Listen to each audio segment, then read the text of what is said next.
Texas Tech Red Raiders authored the greatest season in school history, led by All-American Michael Crabtree. Wide open is Crabtree.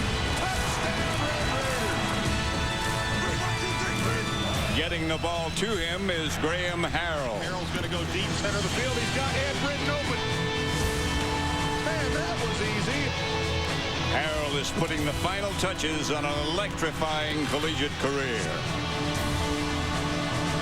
It's the Texas Tech Red Raiders and the Ole Miss Rebels in the final New Year's game at this storied stadium.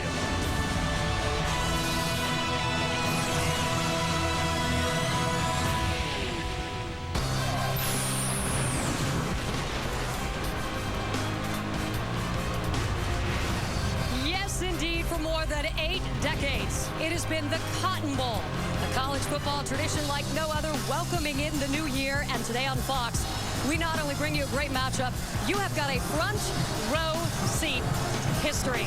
Happy New Year and welcome to the AT&T Cotton Bowl Classic. I am Jeannie Zalasko, along with a record crowd, over 88,000 here for an enormous send-off party for this stadium, because guys, this is it. The actual Cotton Bowl game will be switching facilities in 2010, going to the all-new Dallas Cowboys football stadium, about 20 miles west of here. So today is all about paying tribute, paying our respects to the magic that started to unfold some 72 years ago. And it all began as a vision of Curtis Sanford. The wealthy Dallas oilman decided North Texas deserved a bowl of his own. His dream became his reality in January of '37 as TCU faced Marquette in the inaugural game. Then, thanks to the man named Doak Walker, the legend grew. I mean, literally, the masses demanded more seats to see Walker, the SMU great, work his magic. So the Cotton Bowl Stadium expanded. The Kilgore Rangerettes joined the party. The Cotton Bowl has hosted 7 Heisman Trophy winners during the season they earned their award. Ole Miss, Texas Tech, they have been here before, so they can attest to the aura that surrounds this great bowl in the past. And we anxiously await the present and what drama will unfold today. Now, last night on Fox, how about Virginia Tech putting an end to its BCS drought with a victory over Cincinnati in the FedEx Orange Bowl? Darren Evans, 28 carries, just 153 yards, and a touchdown as well. And how about the quarterback, Tyrod Taylor, rushing for another score, 20-7, the final, as Virginia Tech gets it done in a BCS bowl bashing on Fox. It just continues the party. More of it tonight on Fox, as you will stay tuned after the tremendous events from North Dallas today. The All-State Sugar Bowl, that is tonight on Fox. Of course, there is nothing sweeter than what the Texas Tech's offense has put together this season, and it's really amazing that 2 of their stars actually found time to squeeze in a bowl game in between awards banquets. And no doubt our Krista Voda, who'll be working that sideline today, is wearing her tracksuits. Right, Krista? Jeannie, Harrell and Crabtree, you cannot talk about Texas Tech football and not say their names, and you usually say them together. They have been called the collegiate version of Joe Montana and Jerry Rice. They are both from the Dallas area. They're the same height. They share the same competitive drive. They share the same success story. On the field, they are totally in sync. What about off the field? Earlier this week, I sat down with the dynamic duo to find out. They say you two can read each other's minds, so let's put it to the test. Can you finish each other's sentences? Graham, what's Michael's favorite play in the playbook? I would say 6, the vertical. He loves, loves running by people, and especially on the goal line, they try to press him up sometimes, and as soon as he does that, I mean, I hardly have to give him a signal. If I just look out there, he knows I'm about to throw him the fade, and it usually works. You're nodding, is that right? Yeah, that's right. That's absolutely right. Let's put you to the test. What's Graham's favorite meal? His meal?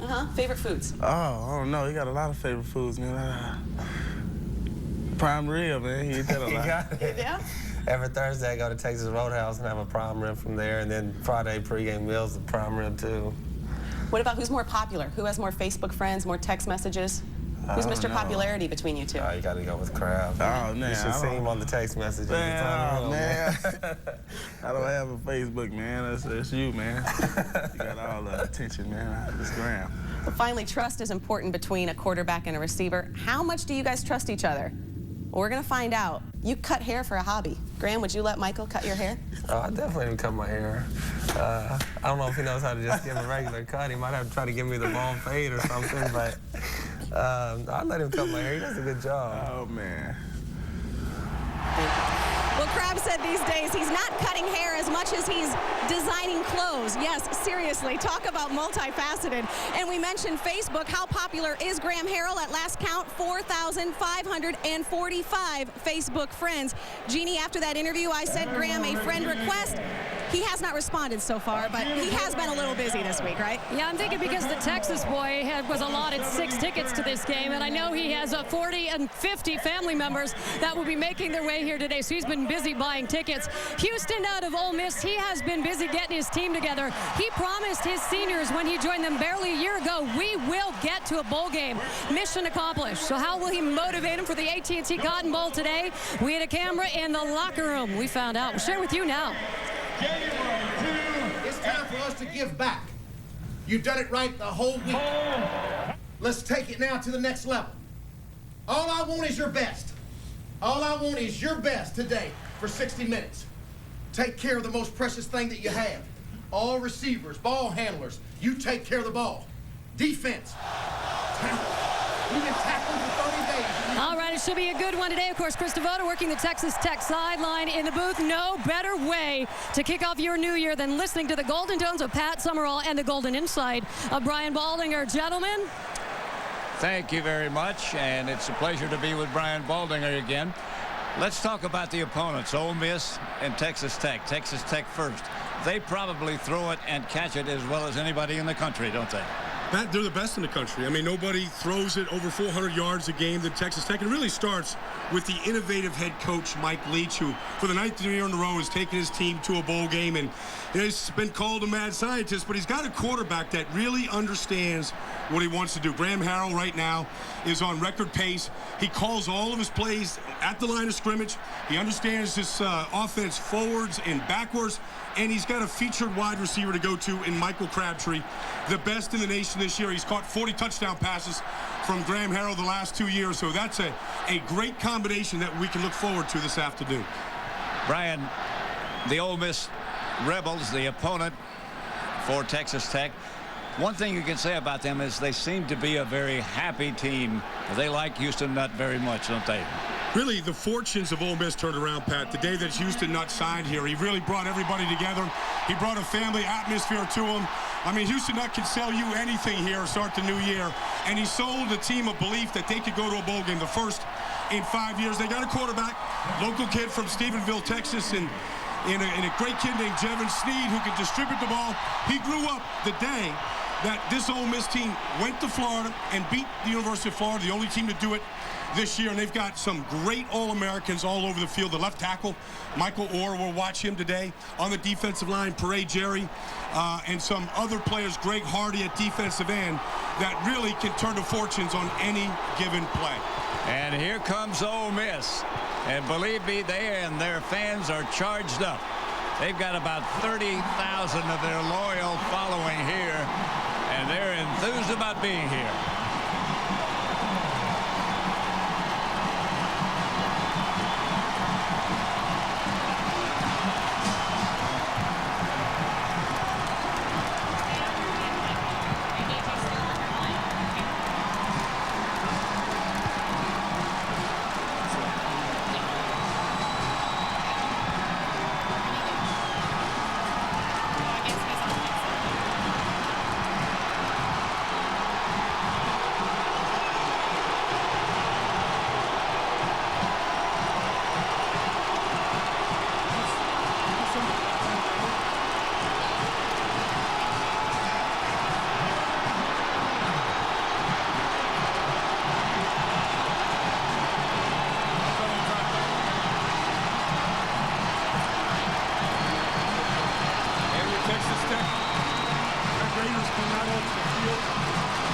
Very impressive.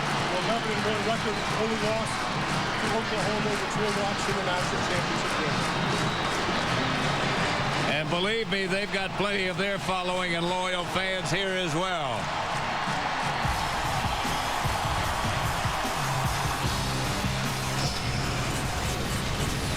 We'll be back for the kickoff in just a moment.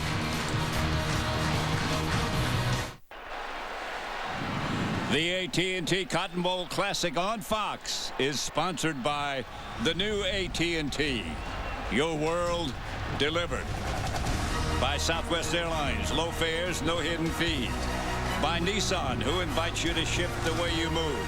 And by Taco Bell. Think outside the bun. Happy New Year. On behalf of all of us at AT&T, welcome to a great holiday tradition. The AT&T Cotton Bowl Classic on Fox. Enjoy the game.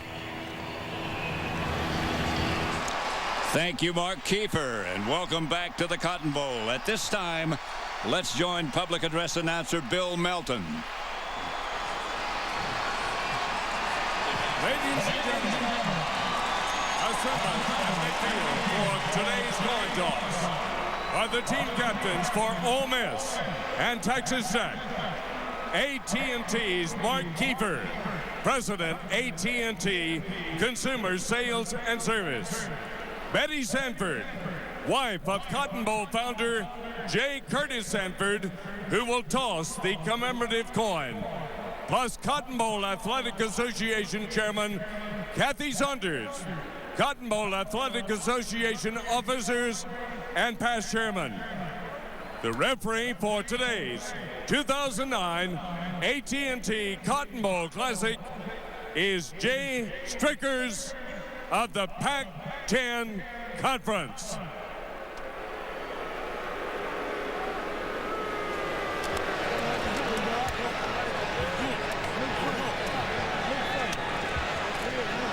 Welcome to today's 2009 AT&T Cotton Bowl Classic. We have a commemorative coin. Ole Miss is on one side. The double block T indicates Texas Tech. Mrs. Sanford will toss the coin in just a minute. It'll land on the ground. Whichever logo is facing up will be the winner of the coin toss.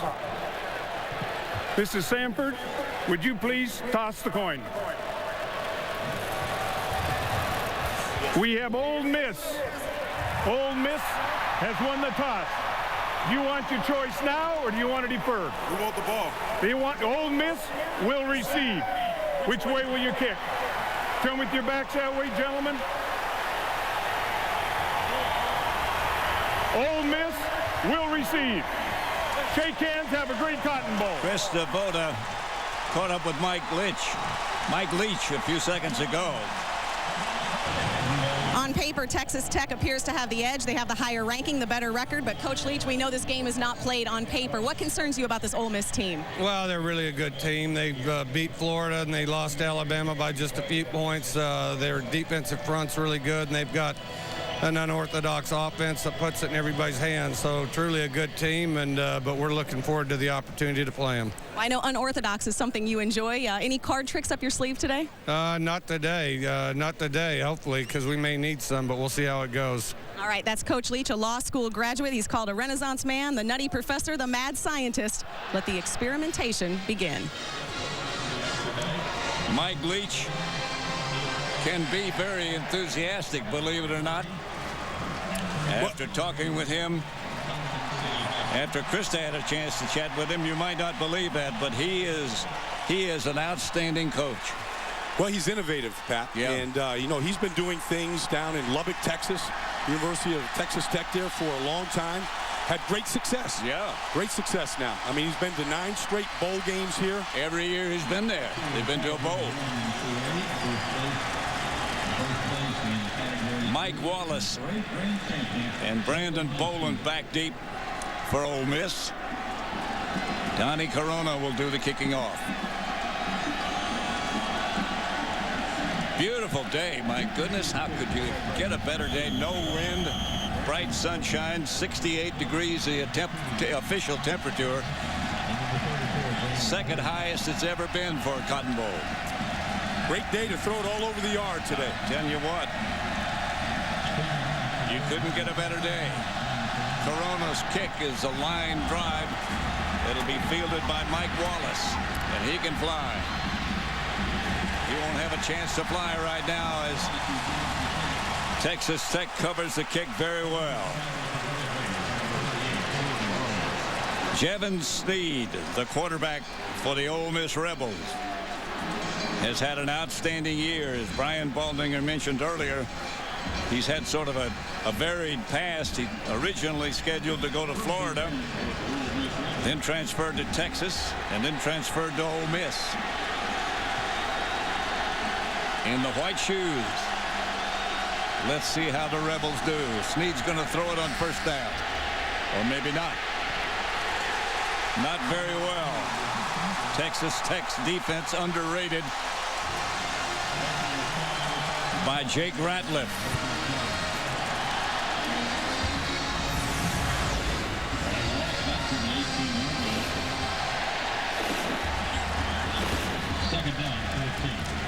Second down, the lineups. Michael Orr, whom Brian Baldinger mentioned earlier. He's a good one. Good offensive tackle, perhaps to the NFL in the first round come next year's draft. Snead on second down. Good yardage, good hit.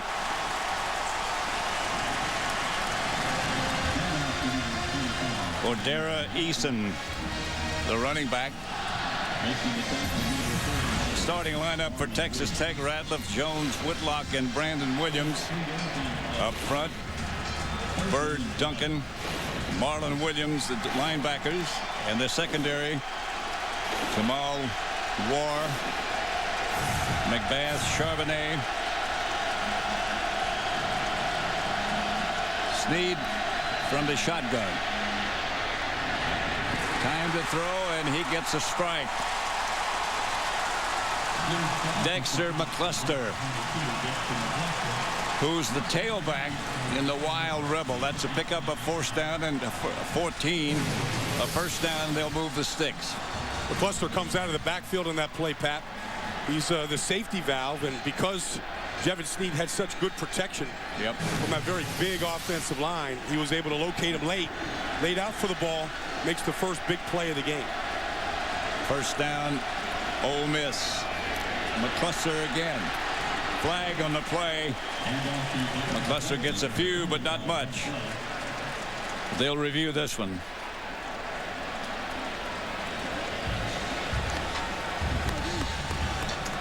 Again, the referee is Jay Strickers. All the officiating crew from the Pac-10.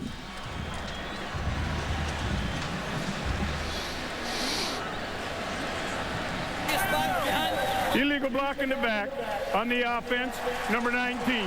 10-yard penalty, still first. Still first down. Andrew Harris call for the block in the back, number 19. Now, this Ole Miss season really turned around at the University of Florida this year, where head coach Houston Nutt said, how about if we just don't turn the ball over? How about if we just don't help out the other team and we take care of it? He talked about that in the locker room before the game. Let's take care of the most prized possession we have. That also includes not beating yourself with the penalties. And it was Florida who turned the ball over that day. And that's how Ole Miss won, basically. Here's Snead back to throw. Shuttle pass up quickly to Cordera Eason. And he gets back perhaps close to the original line of scrimmage. Pickup about 9. You know, Pat, you watch all these bowl games that have been on TV during the holiday season here, and everybody is in that shotgun formation now with their quarterback behind the center.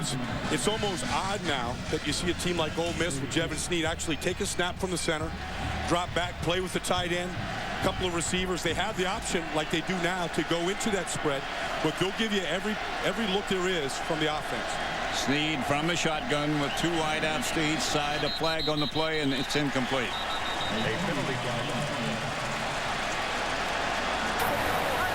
Prior to the snap, false start, 74.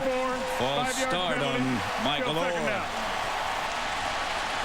The tackle we were talking about earlier as perhaps a first-round draft choice. Well, he had a chance to come out last year, Pat, as a junior, and that was the year, this past draft, where 8 offensive tackles were drafted in the first round. I think most kids are better off by coming back and playing their junior and senior seasons and getting another year of seasoning in the college game before they go to that pro level. Well, he said he realized he had a couple of phases of his game that he needed to work on, and he came back and worked on it. Snead, pass complete. McCluster makes the reception. Snead quickly back and quick release. Take a look at Michael Orr working against a good pass rusher on that last play. Brandon Williams was in there. Did a good job out here of just his set. Did get stronger, spent more time in the weight room. You can see he's looking in at the ball because he can't hear in front of these 88,000 fans, just like you do in the NFL.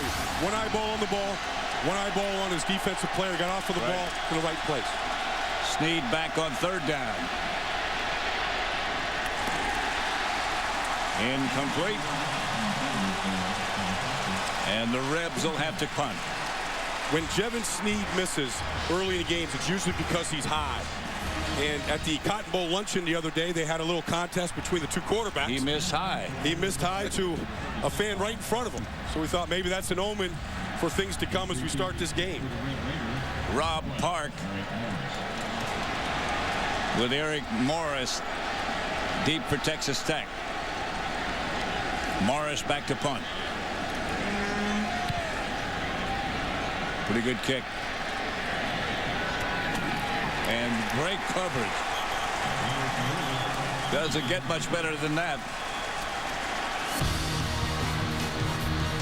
So Ole Miss first possession is unsuccessful, and we'll have a look at the Texas Tech offense. Graham Harrell leads the Texas Tech offense, and what a year he's had. 406 completions, 568 attempts. That's mind-boggling. Well, that's not his career, Pat. That's just this season. That's just this year. Yeah.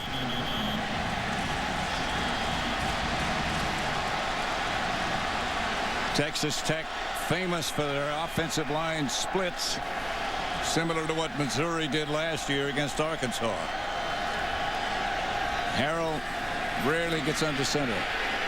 Has time to throw. It's incomplete. Good coverage by Ole Miss. Eric Morris, the intended receiver. The rest of the Texas Tech offense, a huge offensive line. The wide receivers, Shannon Woods, Michael Crabtree, Eric Morris, and Detron Lewis and Edward Britton. Sometimes they split 5 out. This time they have 4 with 2 backs. Harrell again in the shotgun, 2nd and 10. They run it better than you think they do. Incomplete. Good pressure on Harrell. More than perhaps he's used to. Here is the Ole Miss defensive lineup. Lockett, Jerry, Scott, Tillman. If you want to watch a defensive lineman, watch number 98. Hooray, Jerry. They'll rotate about 10 or 11 guys up front of that defensive line, and the second group isn't much different than the first group. Nope. But Jerry is some athlete. He can put some pressure on himself. He almost did again. Incomplete to Crabtree. Brian was just wondering during commercial how soon they'd go to Crabtree, and it's soon. Well, why not? Yeah, I mean, here he is on the outside. It's usually where he lines up. Looks like it's just man-to-man coverage here. There's no safety over the top. These two have connected for 40 touchdown passes over the last 2 years. And any time that Crabtree can get one-on-one on the outside, they will take that opportunity. LaCour is the punter for Texas Tech. Marche Green back to return it. Line drive type kick, but a good one nevertheless. And Green will have some room to operate, and does. Cuts back inside, gets to midfield. Ole Miss takes over. On that exchange, they gained about 20 yards. Did the Rebs. 0-0 score.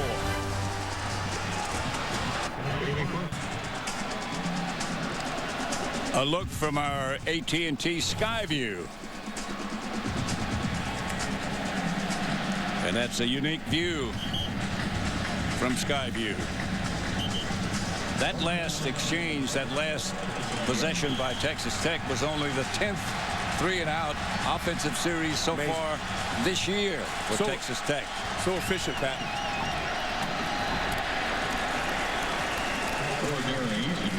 Eason, the carrier, picked up a few. So, Pat, you were talking about on Ole Miss's defense, Parade Jerry, guy that can really push the pocket, going to be a great professional player one day. His brother is John Jerry, the right tackle, who's bigger. I mean, he must have gotten to the dinner table a little bit earlier. He's about... Or stayed a little later. Yeah, he anchors the right side of that line. He was there for a long time. Yeah. Ole Miss takes good splits in their offensive line. Here's Snead looking, and down he goes as the Texas Tech group puts the heat on. McKinnon-Dixon did the sack, or accomplished the sack. That was two guys over here going to be coming. McKinnon-Dixon along with Rahone Henley. When Jevan Snead steps up, there's Dixon to bring him down along with Henley for the assist. And that's Ruffin McNeil, who's took over as defensive coordinator about halfway through the season last year, and immediately the defensive pressure went up for Texas Tech. 3rd and 9 as they did the Wild Rebel. That's the name of this offense when they snap the ball directly to McClusker. It's been effective for Ole Miss, but it brings up a 4th down, and they'll have to punt again. It's been effective, Pat, but really McCluster is not a passer. He's not a thrower out of it. So really Texas Tech and Ruffin McNeil know they kind of stack the line of scrimmage, just anticipating a run, and they take away the pass because they don't throw it. What formation is this? That's a fake. They got the 1st down. They accomplished what they wanted to accomplish. Andy Hartman ran it out of what looked like a punting formation, but he wasn't deep enough. Good job, Ole Miss. Houston Nutt is not above trying different things. And that time he caught Texas Tech off guard. And on 4th down, ran for a 1st. Well, the punter on that play, Rob Park, went out wide, and it was just the 2 upbacks there. Yep. And so they had him, they caught him off guard. They weren't prepared for it. Ole Miss with the ball on the ground, and Texas Tech got it back. Texas Tech recovered the fumble.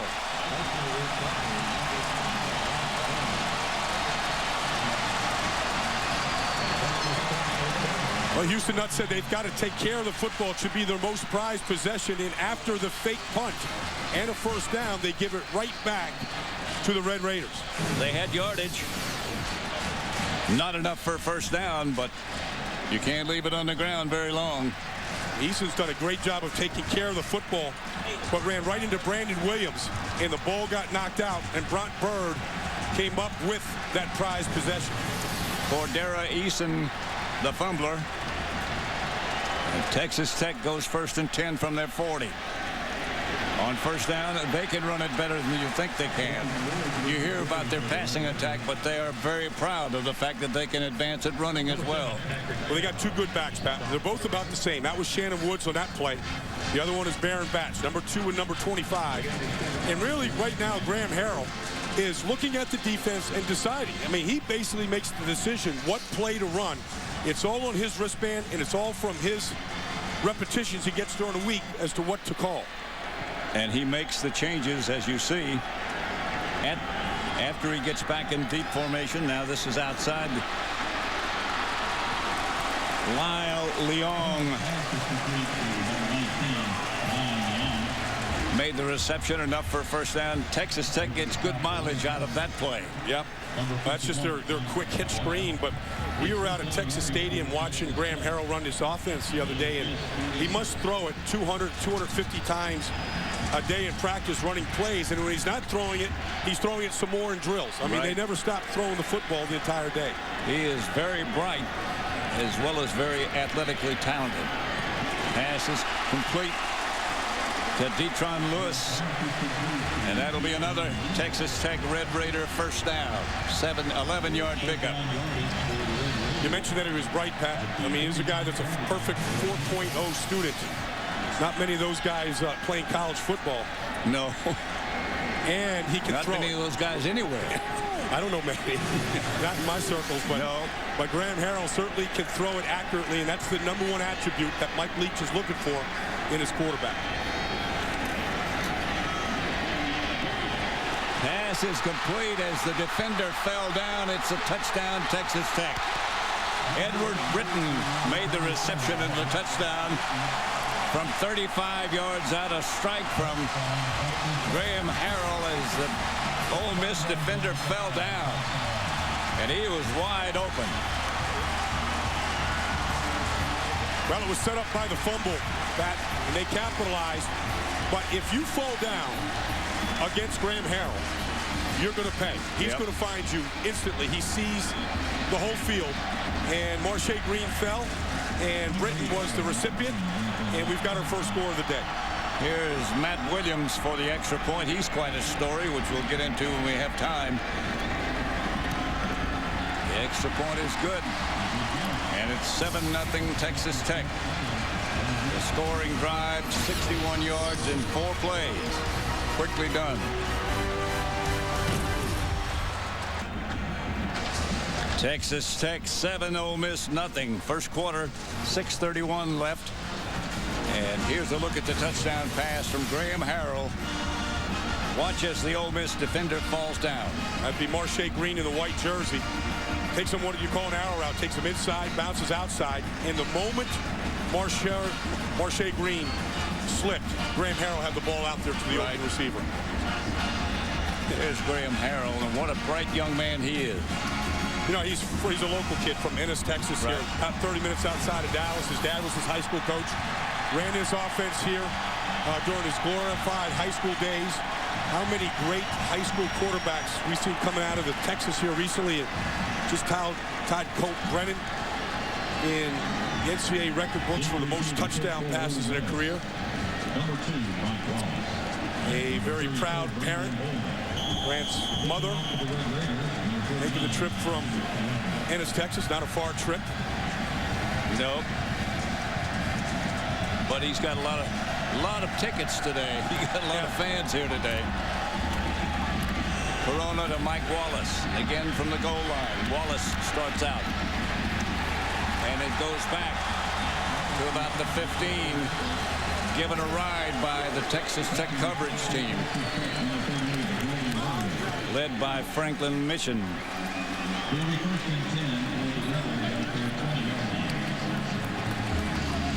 Now, Ole Miss turned it over the last time, and Texas Tech went 4 plays and put it in the end zone. And Texas Tech is very difficult to beat when they score first. Just gives the defense that much more confidence that the offense can score from anywhere on the field at any time. The one thing that Houston Nutt talked about more often than any. Pass by Snead is complete on first down. That's Shea Hodge who makes the good catch and stays in bounds and picks up a few extra yards. But Houston Nutt was talking about we got to stop the turnovers. We got to stop fumbling. We got to stop the interceptions. Well, they're 4 losses this year, Pat, or by a total of 19 points. They turned it over 5 times against Vanderbilt. They lost in the last second by Wake Forest. I mean, very close losses. They said that was the difference, was the turnover. Snead hands off straight ahead to Brandon Bolden. Let's go down to Jeannie Velasco. Pat, thank you so much. So much talk this year about the turnaround of Ole Miss, but maybe the comeback story of the year, that of Michael Orr for several years. It was about 7 years ago. He was walking the streets of downtown Memphis on the way to the gym. He wasn't going to work out, guys. He was looking for heat. He was homeless. The 2 lovely people that are with me now, Sean and Leanne Tui, they saw the young man. They could not drive on by, so they stopped to have a chat with him. McBath. Touchdown, Texas Tech. Interception, another turnover. 45 yards. And Texas Tech breaks on top in a hurry. Jevin Snead. I don't know if he didn't see him or just laid it out there. Or didn't expect him. Certainly. Darcel McBath leads this team now with his 7th interception this season. He jumped that route, and it was nothing but an Ole Miss end zone in front of him. A senior making his last start for Texas Tech. And he'll take that contribution early in his game. I would guess so. Matt Williams. The extra point's good. It's 14-0 quickly. With 5 minutes and 22 seconds left in the first quarter. Texas Tech 14, Ole Miss nothing. And the Rebels are stunned. Well, Jevon Snead's going to be throwing the ball out to the flat. And the ball got tipped right at the line of scrimmage there. And I think that the tip by Jake Ratliff kind of... Jake Ratliff, yeah. Jake, knocked the ball off its path. And McBath was the happy recipient. Nice piece of celebration on the sideline by the Red Raiders. Well, they've got something to celebrate about. 14-0 they lead. Those two turnovers, the interception, first the fumble and then the interception. Mike Wallace standing back deep at his own 5-yard line again. Lionel Bro, I beg your pardon.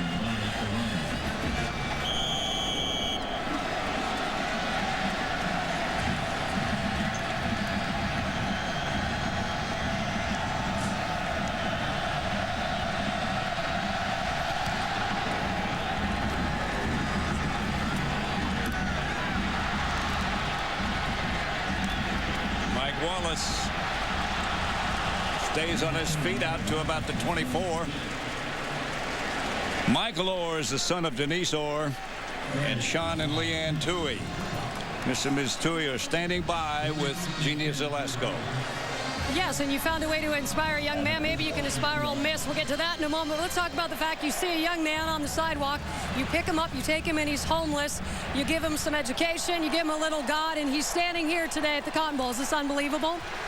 Well, yeah, I think it's unbelievable if you try to look backwards, and it's just not something we're allowed to do. So everybody else thinks it's kind of unbelievable. Us, it's Friday. It's just kind of another day. But if you look in retrospect, he's done an amazing job of filling in the gaps of really missing time. People be really surprised how incredibly independent he is and intelligent. Obviously, he was always smart. So, I was just doing what my wife said. I'd have probably drove past him if she hadn't made me pull over. So, I get a little credit. I shouldn't probably get any. All right, so let's go to the proud mama. I see the pin. What made you stop?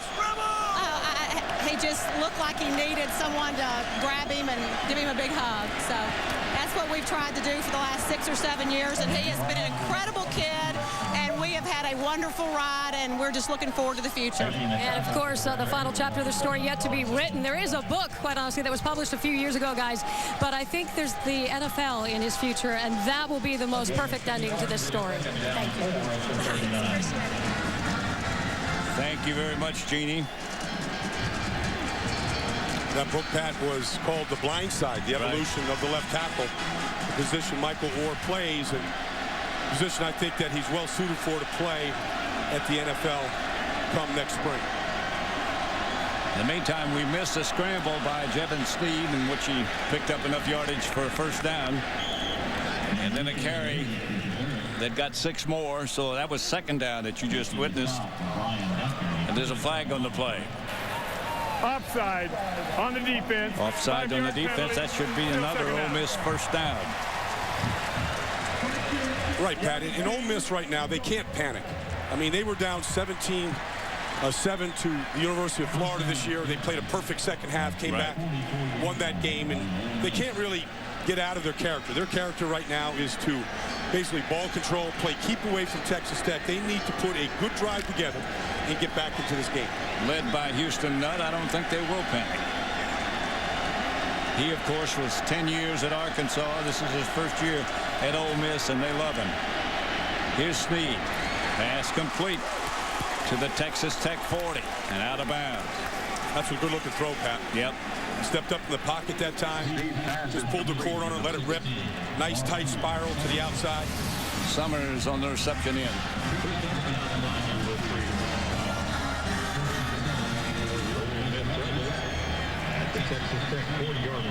Texas Tech pointing that maybe feet didn't get down inside, but looks like there may be a review right now. Could be upstairs. Summers made the reception. Jevan Snead, as we mentioned, first committed to Florida, and then they signed Tim Tebow. So he figured I better go somewhere else. Went to Texas. And he went to Texas, and they had Colt McCoy. So he thought, well, maybe I better leave here. So after a year at Texas, he went to Ole Miss. Just looking at that finish of the play, Pat, it looks like that ball came out. And if that's the case, there would not be possession. You got to take that ball all the way to the ground. It looked like it was coming out. This play but may come it did back. look like he got the feet in bounds. There's Mike Leach. His expression doesn't change much. Unique personality. Take another look here to the outside. Now that ball comes out. It's been a bang-bang play, whether they rule that possession long enough before it came out when it hit the ground. It'll be a judgment call. Looks like it's moving there. Yep. If that's the case, that should not be a reception.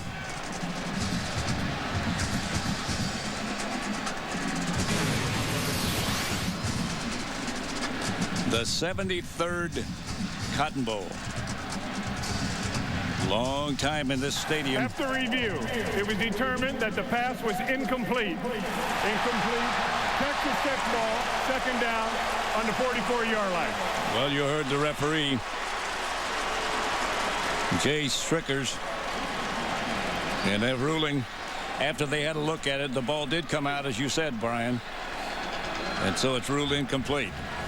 It was a good throw by Snead, however. Great throw, perfect position, and Summers did have his feet in bounds. He just didn't take it all the way to the ground with him without it coming out. I mentioned the 73rd Cotton Bowl. Pat, this is the final Cotton Bowl here. Yeah, final in this stadium. In this historic palace here. Snead on the quarterback draw. He had some room to his right if he had gone. But that's easy for me to see from up here. Flag on the play.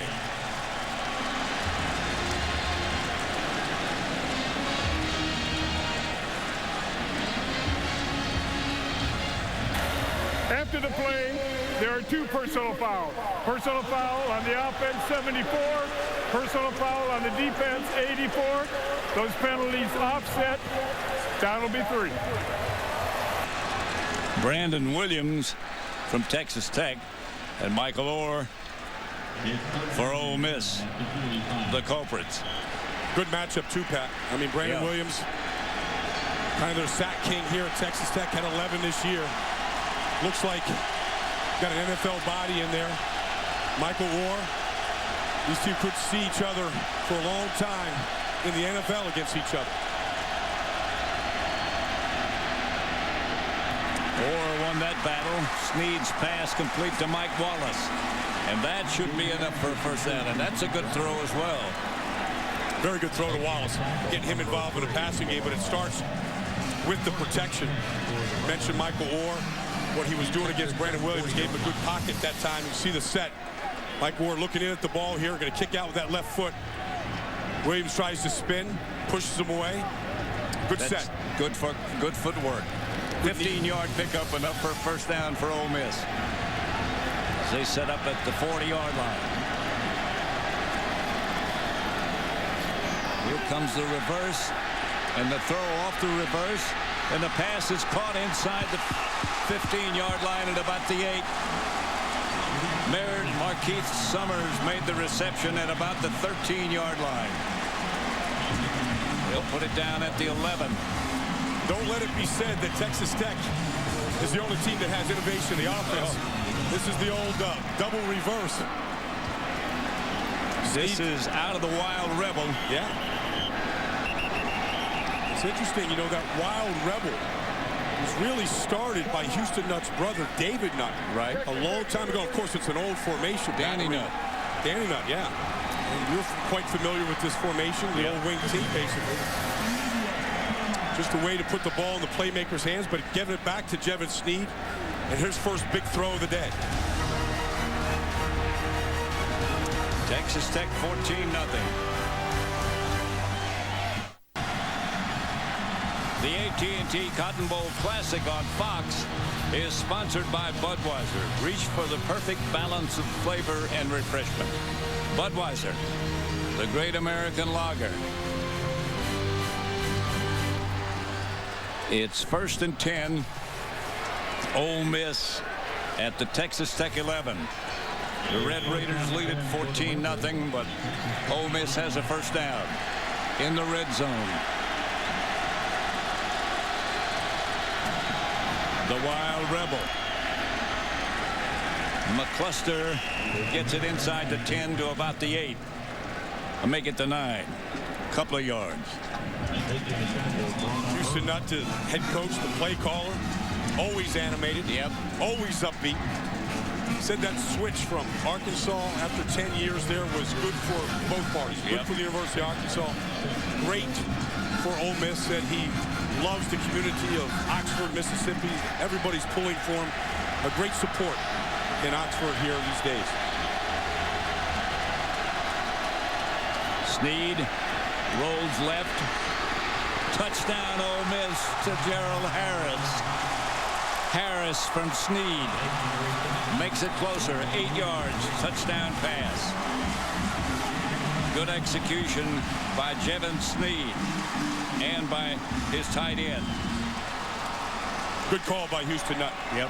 Now, the first time that they've really done any kind of counteraction, that was off a bootleg fake. Had the defensive end, Brandon Williams, right in his face. He got the ball out of his hands quickly.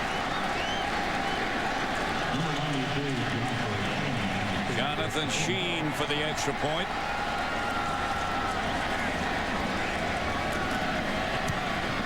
And it's good. 14. I believe it's good. Yes, it is. Well, Snead, now here's Gerald Harris here. It's going to fake here and then come outside. See the end right in his face, gets rid of the ball quickly, and then Gerald Harris does what all good tight ends should do. Square up and rumble yourself into the end zone. Beats Charbonneau there. Broke the tackle. Yep. 14-7. It's about the kind of game we expected. A lot of points, a lot of quick action. Houston Nutt, the scoring drive, 8 plays, 78 yards. Touchdown, 8 yards out to Harris from Jevin Snead. It's a good-looking drive. Yeah, very good-looking drive. It was a good mix. And they overcame the challenge where the ball was, looked like it was complete, knocked in out of the hands of Summers. Overcame that. Good protection for Jevin Snead on that drive. Offensive line asserted itself. David Hankins will kick off. Redshirt freshman.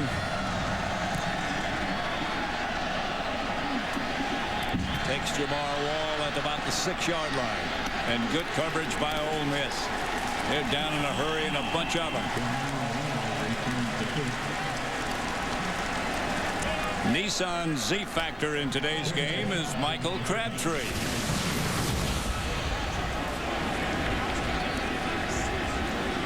The Nissan Z-Factor brought to you by the all-new Nissan 370Z, the world's first synchro match manual transmission. For more information on today's Nissan Z-Factor, log on to foxsports.com. Keyword cotton. Keyword today is the Cotton Bowl as Texas Tech again spreads wide on the offensive line. Here's Harrell. Handoff straight ahead. Brian Batch breaking tackles. Gets a Tech first down. Let's go down to Chris Devoda. Thanks, Pat. Yeah, Coach Leach, the mad scientist, having to rally his troops as Ole Miss picks up some momentum. What did he do after the first series? His Red Raiders going 3 and out, something very uncharacteristic for this team. He changed shirts. He went from a short sleeve white shirt to a short sleeve white shirt. When we talked to him earlier this week, he said he's not superstitious, just routine.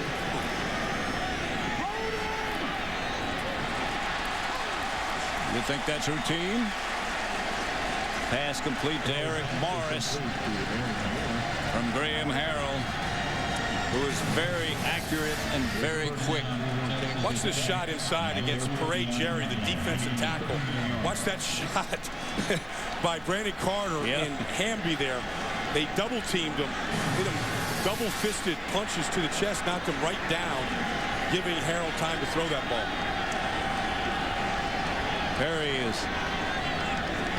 Jerry is a guy to watch. He can put some heat on by himself. This pass is incomplete. Intended for Detron Lewis. Incomplete. A lot of teams are afraid to press these wide receivers of Texas Tech, Detron Lewis, Michael Crabtree, but Ole Miss said we're gonna mix it up. We're gonna get up there. We're gonna challenge them. They're challenging them on this play. Crabtree comes out to the right side. 4 wideouts this time, 2 to each side. Graham Harrell pointing.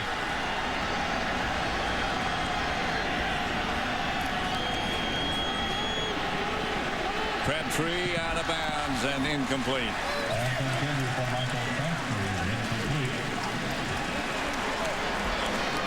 If he had caught it, it would have been out of bounds. Yeah. You don't see many of those. I mean, for Michael Crabtree not to have a catch today. I mean, that's news. That's breaking news all by itself. He was injured in his last regular season game against Baylor, a right ankle sprain. I don't know that he's still 100% coming back from that high ankle sprain. Well, he says he might be close to 100%, but not quite. He's out of the game right now. Graham Harrell, Ole Miss showing blitz, and here they come. Pass is incomplete. Off the hands of Lyle Leong. Good throw by Graham Harrell. The ball was there. You have to throw like that. Mike Leach might have to change his shirt again. Might. Or his socks or something. 4th down coming.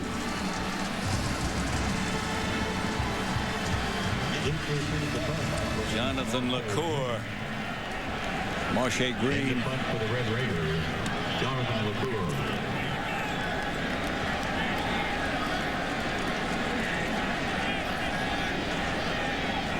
Red Raiders in their new red shoes.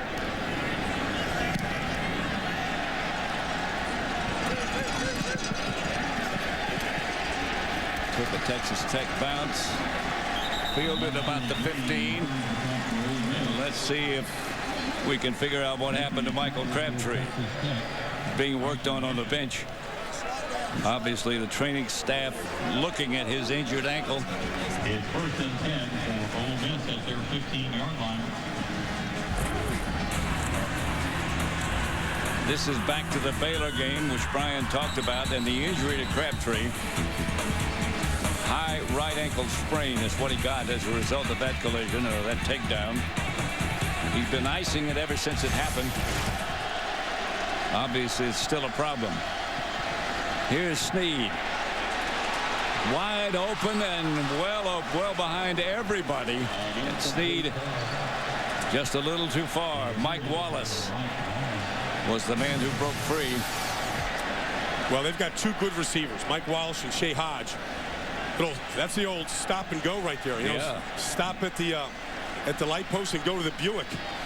And Jevon Snead knows he's not going to get a whole lot of opportunities like that today. And Houston Nutt right there saying, just loft it up there. You don't have to line drive, just up and over, let him go get it. He was open, no question about it. Here's Snead back to throw again, and here's a draw play and room to run. And a good run by Bolden. He's going to get about 8 yards. Time running out in the first quarter. Less than 10 seconds left to play in the first quarter. 14-7, Texas Tech leads Ole Miss. That is the end of the first quarter, with Ole Miss deep in their own territory trying to get out. But Texas Tech leading 14-7.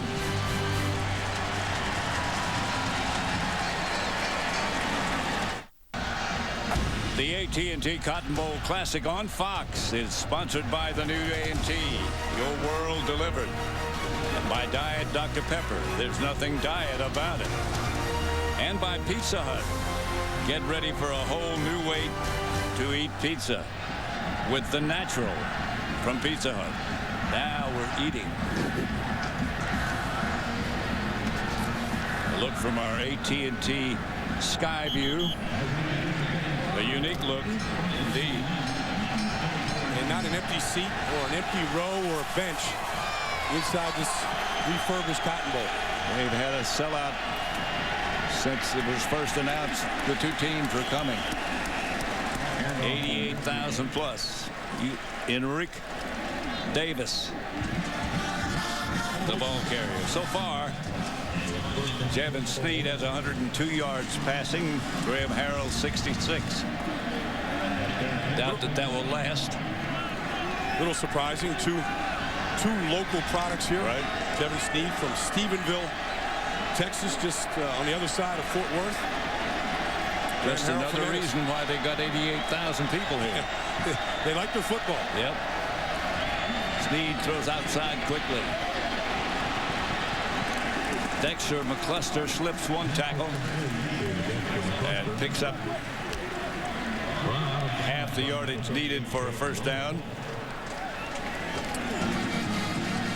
Today's attendance 88,175, a new TNT Cotton Bowl record. Previous record was 77,000 before they enlarged it for Arkansas and Georgia.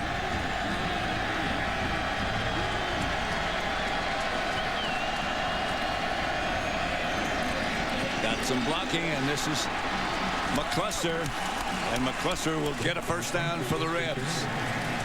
You know, this Dexter McCluster is the smallest player on the field. He's also the quickest. And, you know, we've been talking about him in that wild rebel formation where he's the quarterback and he has options. But at the tailback, at the receiver, he's really, you know, three ways that they can use him now: quarterback, receiver, and running back. And behind this huge offensive line that Houston Nutt has put together, he is a featured player. And off to a good start. Ole Miss has done what you said, Brian. They haven't lost their focus, their poise. They got behind by 14 quickly. Here's McCluster again. Off the left side this time for about 6 yards. And Pat, you know, one of the advantages you have when you're this conventional offense that Ole Miss can run like this, where it's they huddle up, they take their time, they methodically move the ball. You play keep away. Keep the ball away from Graham Harrell, away from Mike Leach's offense. And that's part of their game plan here today. And right now, I think even though they're losing, I think they're executing what they want to do better than what Texas Tech is. Second and call it 6.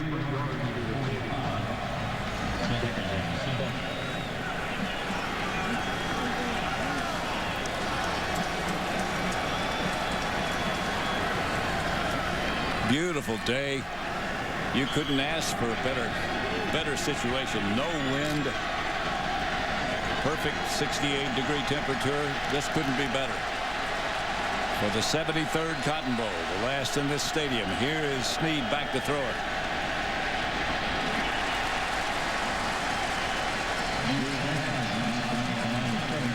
Duncan knocked it down. About when Houston Nutt was talking to us the other day about when he first came on board, asked if any player on Ole Miss had ever been to a bowl game. Not one player. Not one put up his hand. Nah, never been to a bowl game. And, you know, they've sort of rallied around that. He said, you follow me, you come together as a team, we take advantage of the talent we have, we can get to a bowl game. They're a very happy group to be here. Not just happy to be here, they want to really win this game. 3rd and 6. Snead to throw it.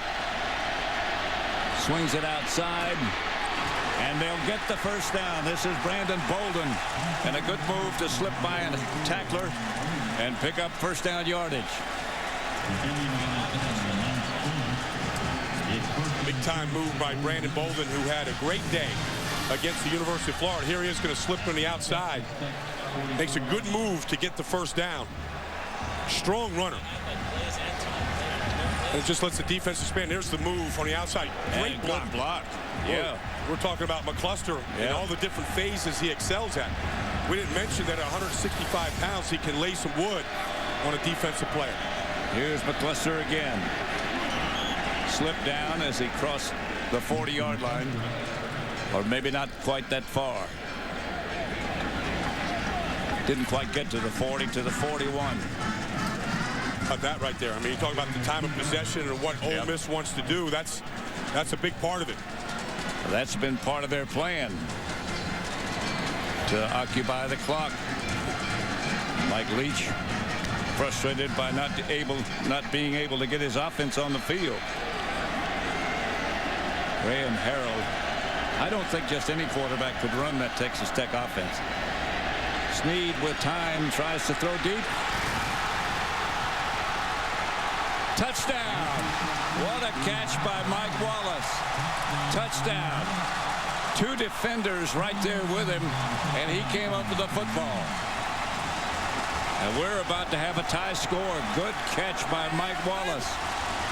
Terrific. And a great throw, Pat. I mean, he took a shot. I don't know how the ball fell through the 2 defenders into Wallace's hands. I said they've got 2 really good receivers in Shea Hodge and Mike Wallace. And here it is. Great concentration. Boy, great possession. Oh, he's got it. Oh, yeah. I think they're holding things up to review it, but he's got it. No, I don't think so. Rowland had a chance for it. He never saw the ball.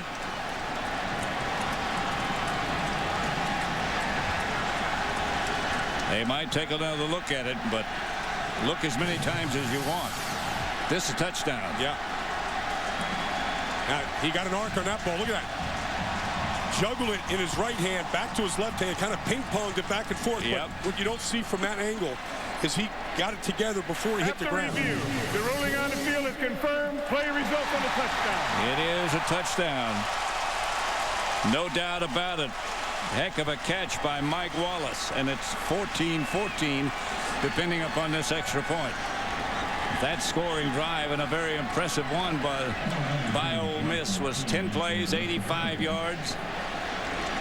41-yard touchdown pass to Mike Wallace. Sheen for the extra point. Driven through and good. And it's 14-14. Texas Tech broke early. 14-14. That was a good-looking drive by Ole Miss. They put a good offense together. You know, they got a mix, Pat. They got the run game going. You know, they're possessing the clock.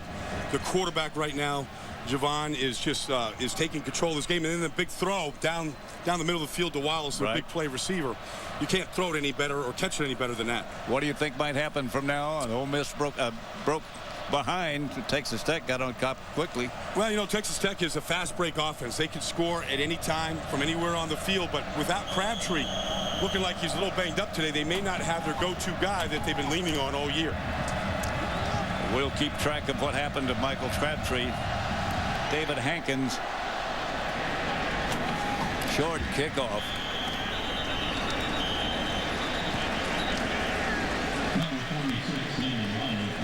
Let's now go down to Chris Devoda.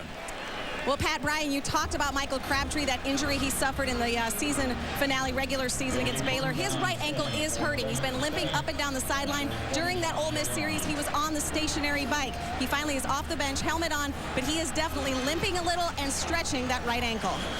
Crabtree goes out wide to the right this time, along with another receiver in the slot. As they go with 2 right, 3 right, and 1 left. Graham Harrell out of the shotgun.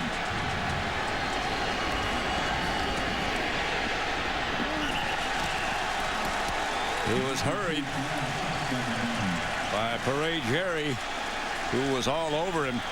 Very quickly tried to throw the screen pass after looking right, and then back to his left. Here he is, right in the middle here. I mean, the right guard in that play is Brandon Carter, and it's a screen pass, and you got to hold him up for more than a half a count. You got to count than he did. Got to count to at least 1 Mississippi, Pat, before you let him go. Harrell, pass complete. Edward Britton made the reception. It's a Texas Tech Red Raider first down. 18-yard pickup. This one to Edward Britton here on the outside, just a comeback route. They only have about 46, 47 plays in the game plan today. They just believe in repeating plays, and the ones that work, they just keep coming back to them.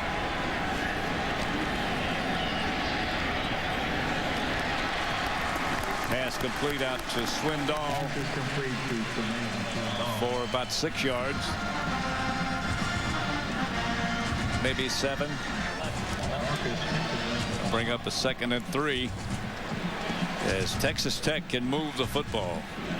Harrell 6 out of 13. Remember, he had that 3 and out the first series, the first time they've done that in this game. As a matter of fact, 10 times all year that they've been 3 and out. 2nd, about 3. 2 maybe. Whatever it is, they won't get it. As Ole Miss surges, Shannon Woods was the ball carrier, and he got nothing. Stop prior to the ball coming loose. On this 3rd and 2, Pat, that's coming up, this is when it's interesting watching this Texas Tech Raider offense play, because they're not really a power football team. They won't line up and take the ball from the center. They like to throw it on these downs. So, you know, you watch for Texas Tech or Ole Miss right here to get up and really challenge these receivers and not let them get any easy routes. They do just that, although they do have 2 deep safety men. Blitz coming, showing by the safety man. Tech picks it up, and they get the first down. As Eric Marks breaks 1 tackle and gets another 3 or 4 yards after that, down to the Ole Miss 40. That's the guy they call the elf. Yep. Eric Morris, smallest of stature, pick up the blitz just fine. Get him one-on-one on the outside, and really the danger anytime Texas Tech throws, can you tackle the catch? Yep. Because these guys are all so dangerous after they get it in their hands. 1st and 10 at the 40. Harrell has the back on either side of him. Fires outside. Michael Crabtree. That's the first pass he's caught today. That's a surprising statistic.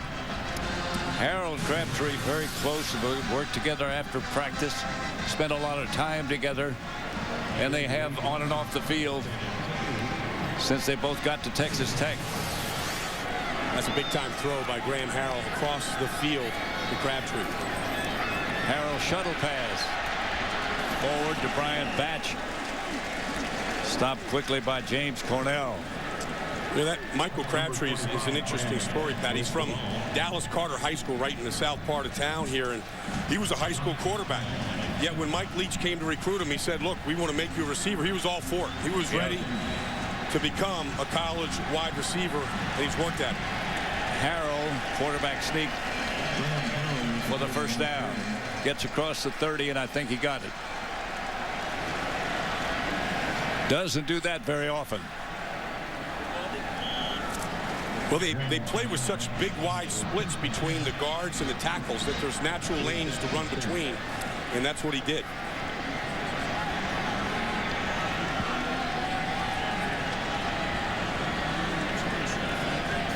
They show blitz again, and this time Harrell just barely gets it off. And just a little too far, intended for Edward Britton. Crowd thought he was interfered with, but no flags. Well, they went after Marche Green, and Britton did get behind him.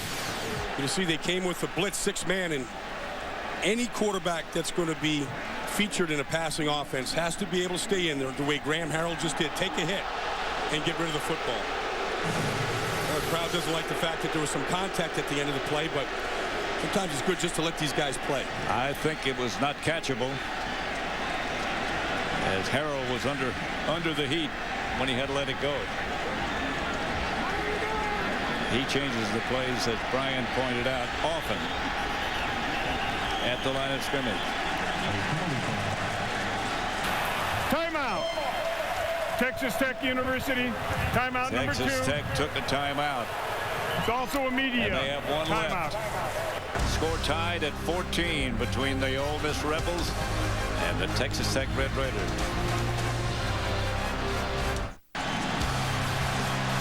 The AT&T Cotton Bowl Classic on Fox is sponsored by Chevy and American Revolution.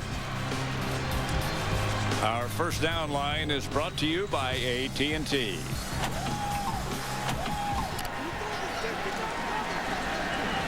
Second and 10 for Texas Tech when the action gets started. Again, the Red Raiders have a huge offensive line. All of them 350 or better. The draw play straight ahead with room. That's going to be close. Shannon Woods broke it down inside the 5 to about the 1. Ran right behind today's captain, Luis Vasquez, the left guard for Texas Tech. And that hole opened up. Going to come right over inside here on this handoff.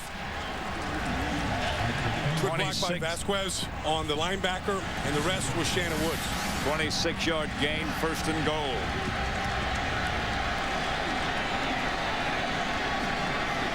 Harold changing the play again at the line of scrimmage and up under to make sure that the offensive line hears what he's calling. Throws the pass. Touchdown to Michael Crabtree.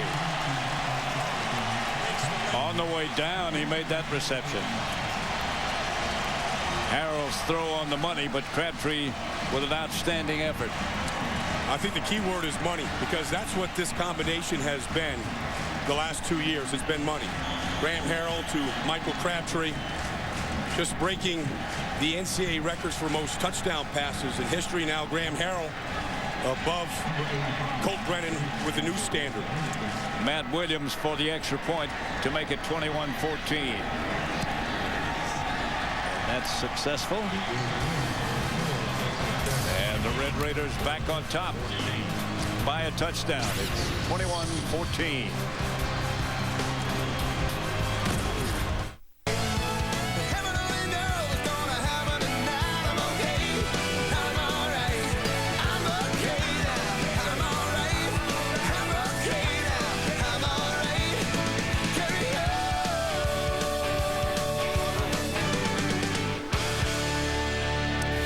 Let's go down to Chris Devoda. Thanks, Pat. With one of Texas Tech's most famous alums, Pat Green, 3-time Grammy-nominated country singer. How much do you love Red Raider football? Are you kidding, man? This is the greatest year of all time for us. I'm so proud of our guys. You know, a couple of big turnovers, got us some points on the board early, and now it's just stick it out. All right, and Mike Leach listens to Pat Green's music. What I'm For, his new album comes out later this month. What he's for today is a Texas Tech win. Pat Green, very famous in these parts. Graham Harold, by the way, 10 out of 18 for 113 yards and 2 touchdowns today. And those 2 get him in unique company, or make him the leader in the unique company. Good kick. Fumbled in the end zone, and wisely Mike Wallace stays there. 21-14 with 7:44 left to play in the second quarter before halftime here at the Cotton Bowl. I'm sure you're dying to know. His name is Raider Red. Wonder why. The red hair, the red beard. Could be. The name Red Raider. Raider Red. Great legion of fans who followed the Red Raiders to Dallas for this contest. A lot of alumni here. Here straight ahead is the Ole Miss running back, Brandon Bolden. And he picks up good yardage, about 6. Pat, the man responsible for Texas Tech's defense is Ruffin McNeil. Right. He was elevated to that position about halfway through last season, and almost from the day he took over as the coordinator, this Red Raider defense has improved. He's given them an identity. Not easy to have an identity on a team that's so well known for its passing.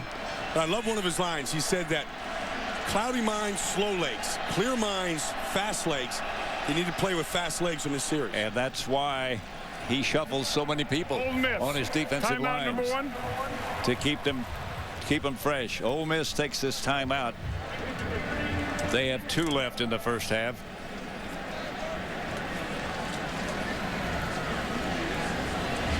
Jevin Sneed, by the way, is 10 out of 15 for 160 yards. Tonight, the FedEx Bowl Bash continues with the All-State Sugar Bowl, as Utah looks to complete an undefeated season when they battle John Parker Wilson and Alabama.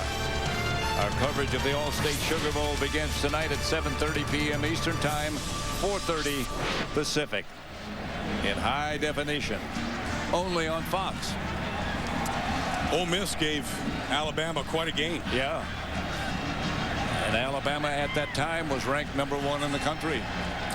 Lost by 4 points in Tuscaloosa that day.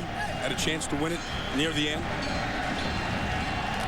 Nick Saban was very impressed by this Ole Miss team. I think I am too. Are you? Oh, yeah. McCluster gets close to first down yardage. Got to get across the 30.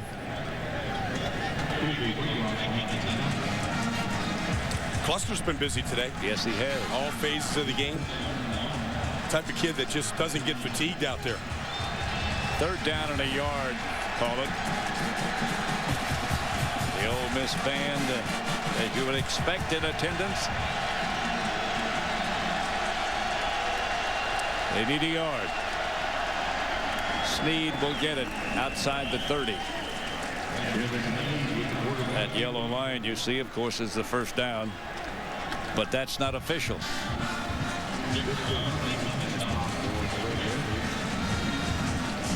What is official is the fact that when Jevin Sneed took over here this year, he was one of the missing ingredients for Houston Nutt in turning this program around, is to get a quarterback that could stabilize the offense, a guy that the other players, defense and offense, all believe in, and they do believe in Jevin Sneed. And they believe in Houston Nutt as well. Here's Sneed back to throw it. Going to be high and long. And he wasn't open for Mike Wallace. Well, Mike Wallace, what we've seen from the touchdown catch he had earlier, they'll throw it to him when he's double covered. I mean, they just believe in his abilities and let him go make the play. That one was just too far for Wallace to get.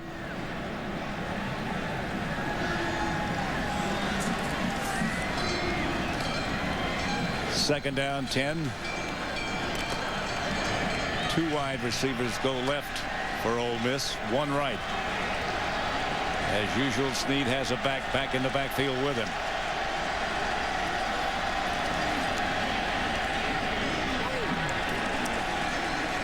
That's miscommunication between the receiver and the quarterback. Lionel Bro, the intended receiver. Sneed thought he was going to break it outside. He went inside. That one of the matchups we've been watching today is Brandon Williams against Michael Orr. And this time, Williams had a good spin move to the inside against Orr. Kind of leaned on him and he got a hit on Jevin Sneed late. I don't think that affected the throw, but this is a very talented athlete, Brandon Williams. Oh, boy. One of the best. Very quick. In all the Big 12.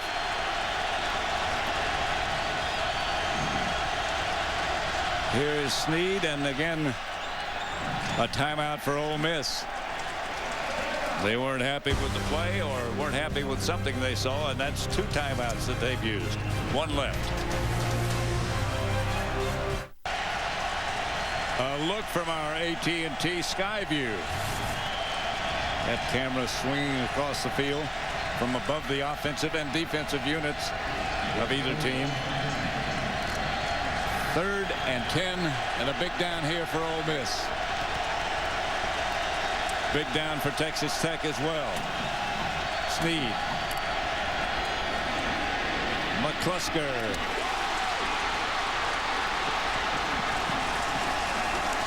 He is elusive.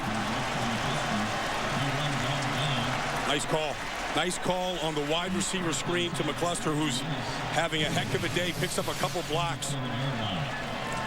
32-yard pickup. Goes in motion.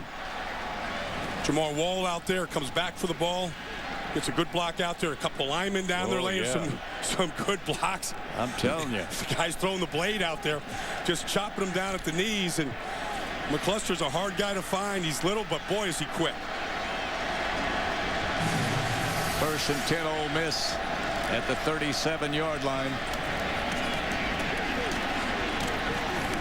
Cluster again picking his way inside the 30. Let's go down to Jeannie Velasco. Well, Jevin Snead knows football, but he also knows timing is everything. He's making a lot of trips to the sidelines to readjust plays with Coach Nutt, hence the timeouts. Of course, out of high school, he committed to Florida, only to have a guy named Tim Tebow swoop in for the Gators. Texas, only to take a seat, watch some guy named Colt McCoy put together a breakout year. With Heisman candidates in his way, Snead realized he needed to create his own opportunity. He certainly has with Ole Miss, and they're working on it right now as well. He has done a good job indeed.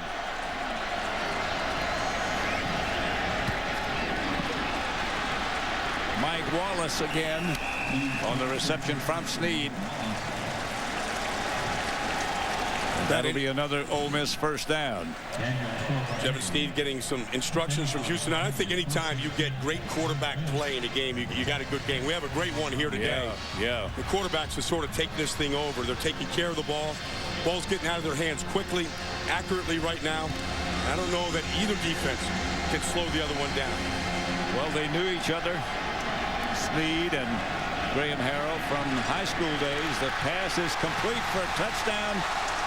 His second of the day, Gerald Harris. 21 yards out from Jevin Snead. And back comes Ole Miss.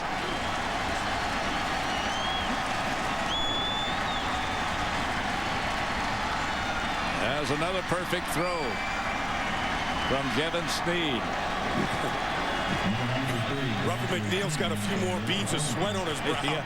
After that drive, he just saw the Red Raiders give up. Sheen for the extra point. Right up the tunnel. And we have a tie again at 21. Houston Nutt's unit moving well. Coming right into your living room here, Pat. Gerald Harris with his second touchdown catch of the day, and on both catches, not only was there the catch, but the broken tackle afterwards. Yep. And then the celebration by the Hogs in the end zone. They'll make that trip there. They'll make that trip in the end zone to go celebrate a touchdown. Snead was one of the first with the Hogs down to make it.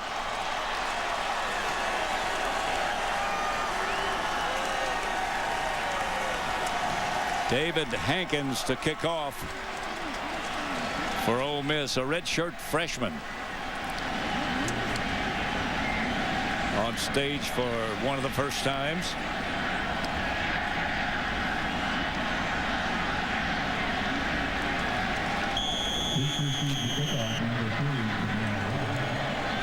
David Hankins kicking off today because Justin Sparks, their normal kickoff man, is out with mononucleosis. It's the first time he's ever played in a game for Ole Miss. This is a decent kick to the 5. Fielded by Jamar Wall. Wall, and the coverage is, as it has been all day, pretty good. Texas Tech University is a finalist for the Pontiac Game-Changing Performance of the Year.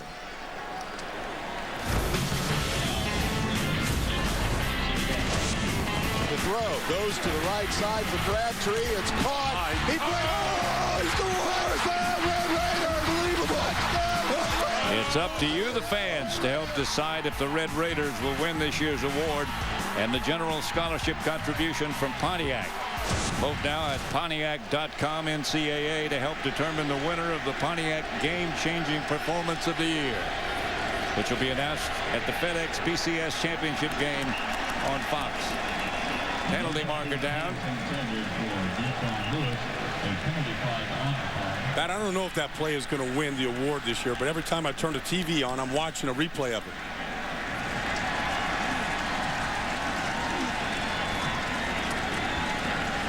Well, it's certainly worth 2 or 3 looks.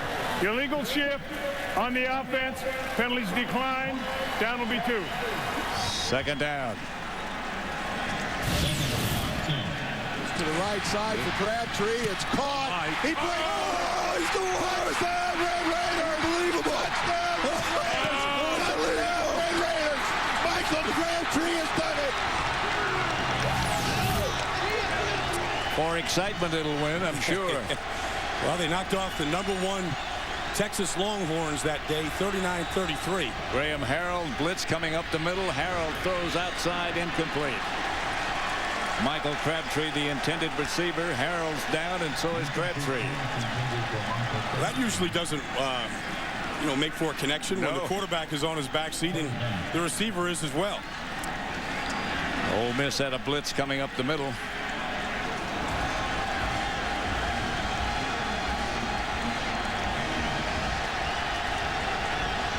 (21-21) the score. Texas Tech and Ole Miss. Good first half. Here's Graham Harrell back to throw. He gets that screen again to Crabtree. And Crabtree, who is such an athlete, although hindered by that bad ankle, can't run like he usually does. But he is really some athlete. Well, he's strong, and he almost got that. In fact, in 4th and 1, there's no hesitation here by Texas Tech. They're going 4th and 1. Harrell quarterback sneak, and he's going to be close. Ole Miss says he doesn't have it. He ducked his head and sneaked ahead. Gutsy call, because that was every bit of a yard that he needed. Maybe, maybe not. If they didn't make it. They're all loaded up in here. Yeah. Got Pray Jerry, the All-American, right in the middle. He went underneath them, which is what you want to do, just submarine yourself. Unpopular with the Ole Miss fans is that first down awarded to Texas Tech. Graham Harrell out of the spread as usual.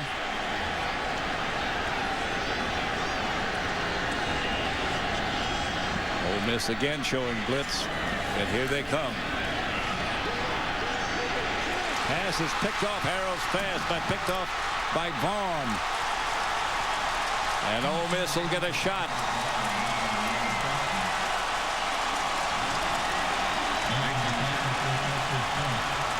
It's only the 8th interception by Graham Harrell all season. But in the biggest game here, the Cotton Bowl, Cassius comes up one-on-one coverage here. That's one thing that Texas Tech said they relished. We hope for one-on-one. We hope for man-to-man. They think they can beat any man-to-man, but that time Vaughn was not to be beaten. 1st and 10 Ole Miss at the Texas Tech 45. Here's Snead. Look out behind you. Has time to get it out to the sideline just before he went down. Incomplete. Shows us some of the athletic ability of Jevan Snead there to be able to get away from those defenders just to get rid of the ball. And with 2:46 to go in this first half, Pat, this is the highest scoring Cotton Bowl in the first half of all time.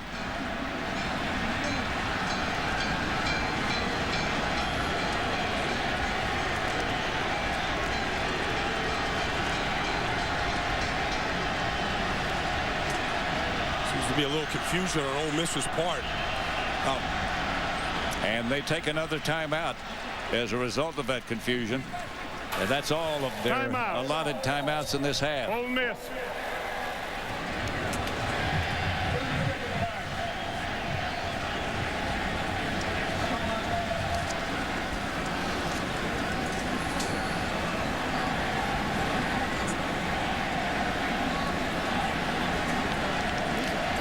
Coming up on the Southwest Airlines Cotton Bowl halftime, we'll have a preview of tonight's All-State Sugar Bowl on Fox, along with coverage of the Ole Miss and Texas Tech marching bands, plus other pageantry and history here at the 73rd and final AT&T Cotton Bowl being played at this historic stadium. They've enlarged and enlarged, and this stadium has gotten to where it seats over 88,000. And that's how many are on hand today. I just think that if you're going to have a game of this proportion in the largest crowd ever, you got to have a great game as well, and that's what we're watching here today.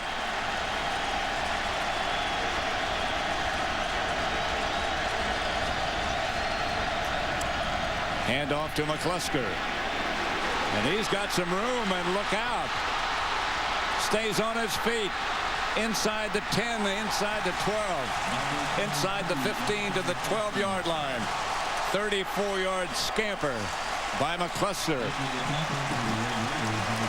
Charbonnet made the tackle. Threw about every move in the book. Yeah. Going to tap himself out on this one. When he taps this helmet, give me a little blow here, but through the hole. There's a cut.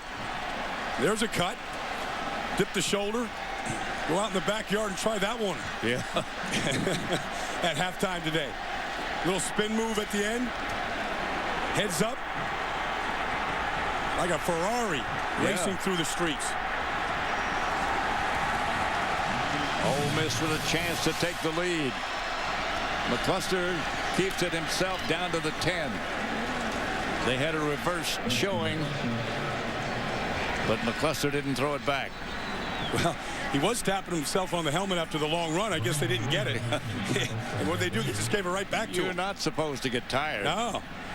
Especially not if you're 170 pounds or whatever he is. Well, now he gets a rest. Yeah, but this is a huge day for him. When only thing missing was that crushing block that he threw in the first quarter. 2nd and 9. They're just outside the 10-yard line. Whoop. Snead started to slip down, finally throws and throws it away out of the end zone.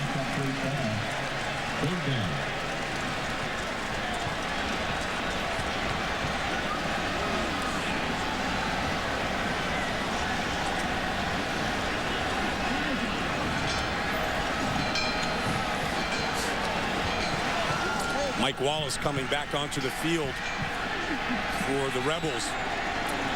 Bumped a long touchdown pass of 41 yards from Jevon Snead. He goes wide right, a lot of room to work. On 3rd down. They can make a first down without a touchdown. And Snead just pulls it down. Something happened. Flag on the play. Delay of game on the offense. A delay against Ole Miss. That's costly. The whole time. Houston Nutt doesn't necessarily agree with it. He wanted the clock to be reset.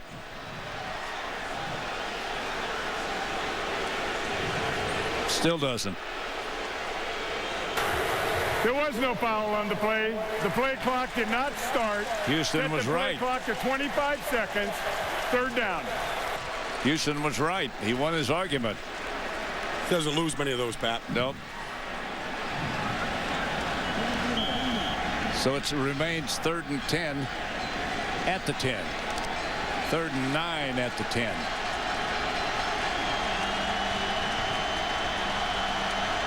Here's Snead back to throw it. Fires incomplete. Almost picked off, and that one would have been gone long in the other direction by Nickerson. Knocked down, and here comes the field goal unit for Ole Miss. Jevon Snead's got to be fortunate that this ball wasn't intercepted. He really stared him down, looked right at him, and Nickerson was looking at 100 yards of real estate. Sheen for the field goal. Rob Park is the holder.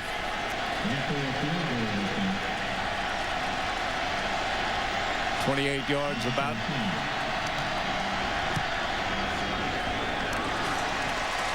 The field goal is good, and Ole Miss for the first time today takes the lead. They've been tied, but now they have the lead at 24-21. 1:11 left to play before halftime. And Ole Miss, I think, is a lot tougher than a lot of people thought they were going to be. Well, they've been well tested, Pat. You know, you have to, when you go to LSU and you win convincingly, you go to Florida and you win. At the Swamp? At the Swamp. You go to Alabama, lose by 4 points. I mean, this is a road-tested team, a team tested throughout by the SEC. And when you look at Mike Leach talking to Graham Harrell, we're talking about that competition between the Big 12 and the SEC. Who's got the better conference? We'll see that conference represented in the national championship game here on Fox between Florida and Oklahoma. And the Rebels won their last 5 in a row, so they're on a roll. They found out what the secret is.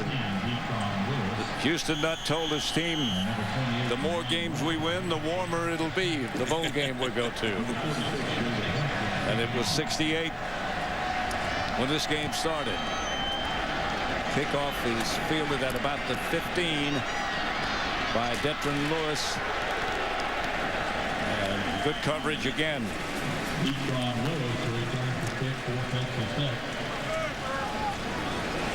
In 2004, Eli Manning came to Dallas with some big shoes to fill. The Rebels were seeking their first major bowl victory.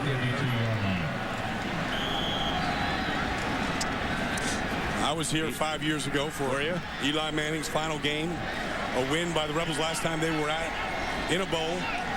Just saw Eli last Sunday in Minnesota with last-second loss to the Vikings. Of course, they've got the #1 seed in the NFC going into the playoffs beginning this weekend. Father Archie was in attendance at that game. Here's Graham Harrell. And the officials stop it again. Delay of game. Delay of on game. the offense, number 6. 5-yard penalty. Still first down. So they'll back him up 5.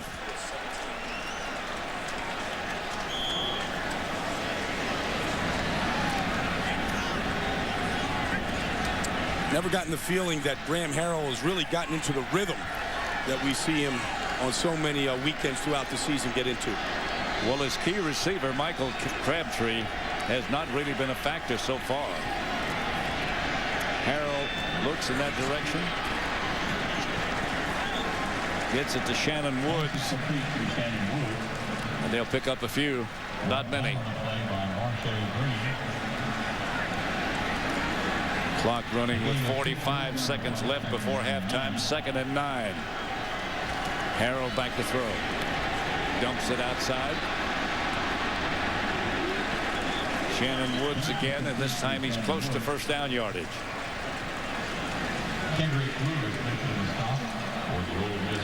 Harrell has a extremely quick release.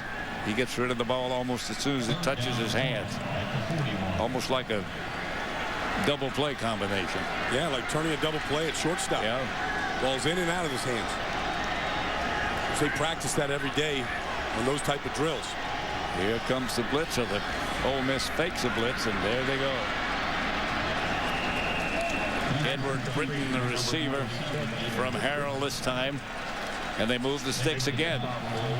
It's almost like what Ole Miss is doing with this no-huddle offense is they just had a whole line change like you would see in hockey.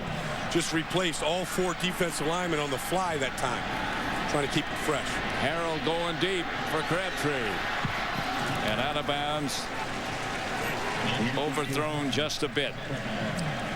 Too many overthrows out of bounds to Crabtree today. Graham Harrell to be happy about his first half performance. That's about 3 deep ones that's where the balls ended up.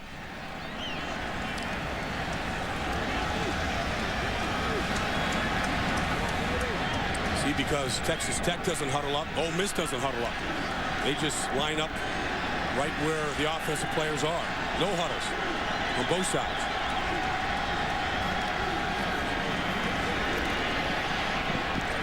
Incomplete. Intended for Swindoll.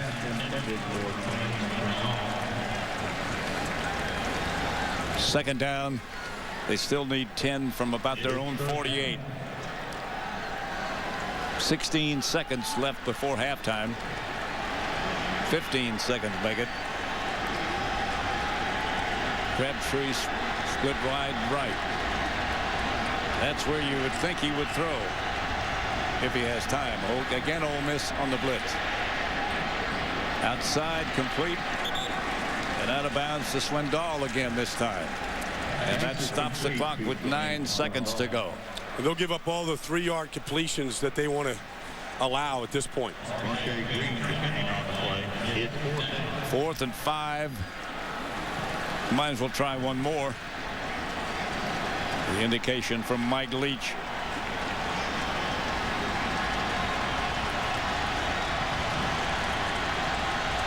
What he wants done. Harrell drops. Harrell has some time to run. And off to run he does. And look at this. Graham Harrell dives down and out of bounds at inside the 5-yard line, about the 3.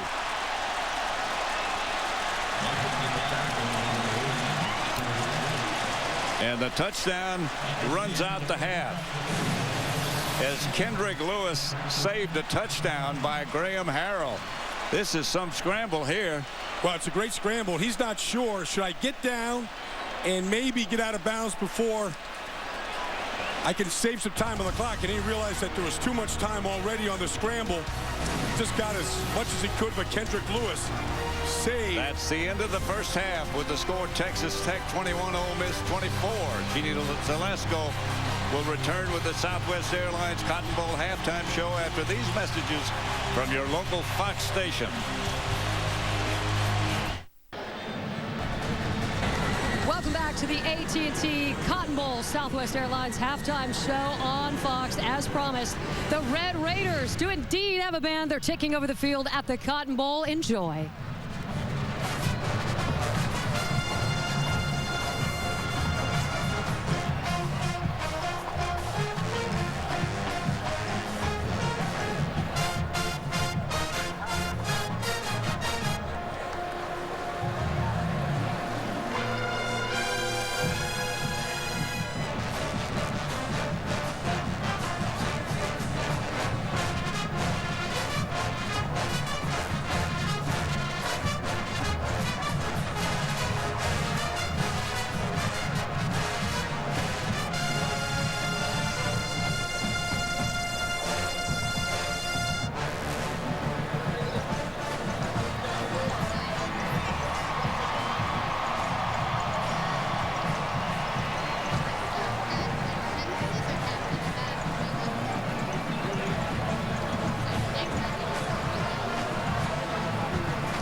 Well, the Red Raiders band just a part of the celebration here at the final Cotton Bowl at Cotton Bowl Stadium. And we're going down memory lane. So our Krista Voda caught up with a man who graced this field and laced him up for the Red Raiders some 70 years ago. Krista? Yeah, talk about memories. Before this year, the last time a Texas Tech team started the year 9-0 was 1938. That team went to the 1939 Cotton Bowl. And we are joined by the only surviving member of that team, Lonnie Primo McCurry. It's been a long time. Do you still have memories of being on this field? About 70 years when we were down here, yeah. And did you ask me, what did you say? I said the memories. Does it seem like just yesterday, or does it seem like 70 years ago? Remember, right down on that far corner at the end of the game, we were on the 2-yard line, and the gun sounded, or we could have gone in for another touchdown to tie it up. Well, unfortunately, Texas Tech lost that game in 1939. 70 years later, are they going to win this one? I hope so, but right now it looks like they could go 4 for 4. That means we lose all 4 of the Cotton Bowl. And if they don't kick up a little bit, if the defense doesn't start leaking, or quit leaking, then we're in trouble. He's an analyst, Jeannie. I think he's going to take our job. Also a Purple Heart winner from World War II. He turns 90 in March. Happy birthday. All right, more from North Dallas as the AT&T Cotton Bowl Southwest Airlines halftime report continues after this.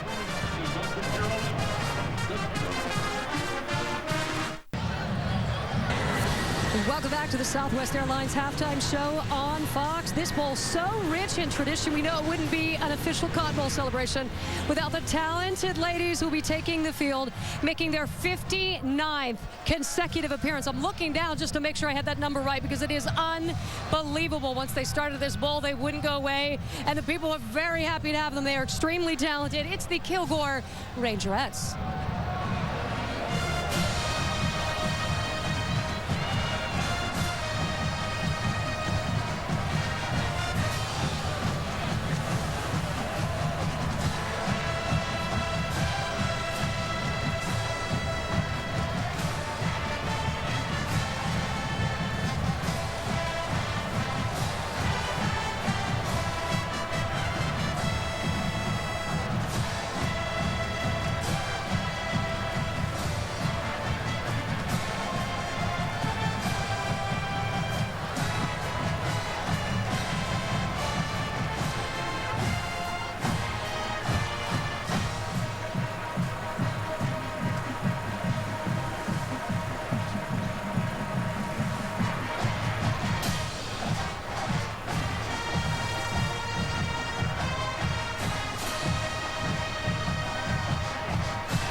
picture says 1,000 words, so it's a wonder how James Brad Bradley isn't speechless at this point. For 6 decades, he has shared the Cotton Bowl with the world through his camera lens. And the echoes of history also surround us because this is the home of broadcasting legends, voices synonymous with the big game. Jack Buck, Harry Carey, and of course, Lindsey Nelson. Clock will start on the snap. Houston 34, Notre Dame 28. Montana going. And it's a touchdown. A touchdown taken at the corner. Unbelievable finish. That's a manager. The call, of course, from 79. Notre Dame rallied from a 22-point fourth-quarter deficit to tie Houston. On that final play, the extra point won it all. That man throwing the ball, Joe Montana, arguably the most famous game in Cotton Bowl history. So the man who caught the ball, we caught up with, Mr. Haynes. You don't get the same kind of love, but I'm watching you give the field some love before. You bent down, you kissed it a little bit. Yeah, that's right over here, microphone, my friend. That's the place right there. I blew a few kisses, and it's just surreal to be back down here in the polar opposite of temperatures, so to speak. But yeah, it's been great, and I'll take it any way I can get it, Jeannie. Now, you have not been back since. I have not, no. And they coaxed you back because the facility's closing down? I came back for that, and just came down to see the game and everything, and felt a little sentimental towards the last game here being at Cotton Bowl. And it's a very nice trip. My wife and I came down, and it's just fabulous. Final thoughts about this facility before we let you go and dig up some of the dirt. Oh, I wish I could. Maybe I will. No one will look. Get behind the Southwest.com sign and scoop it up. Thank you so much. Happy New Year. Thank you very much, and God bless everybody. Thank you for the memories. Thank you. Thanks for the memories, All right, more from the Southwest Airlines halftime report on Fox after this. Happy New Year 2009 from the AT&T. The AT&T Cotton Bowl Classic on Fox is sponsored by the new AT&T. Your world delivered. By Southwest Airlines, low fares, no hidden fees. By Miller Lite, reach for the original Miller Lite. Great taste, less filling. Now that's a great thought. And by the all-new Dodge Ram, never back down from a challenge. Words to live by. The second half just minutes away. Shepard Smith not backing down. Can't wait to see how his Ole Miss Rebels will respond. So he's gone to the source. Houston Nutt. Coach Houston Nutt, what'd you tell your team at halftime?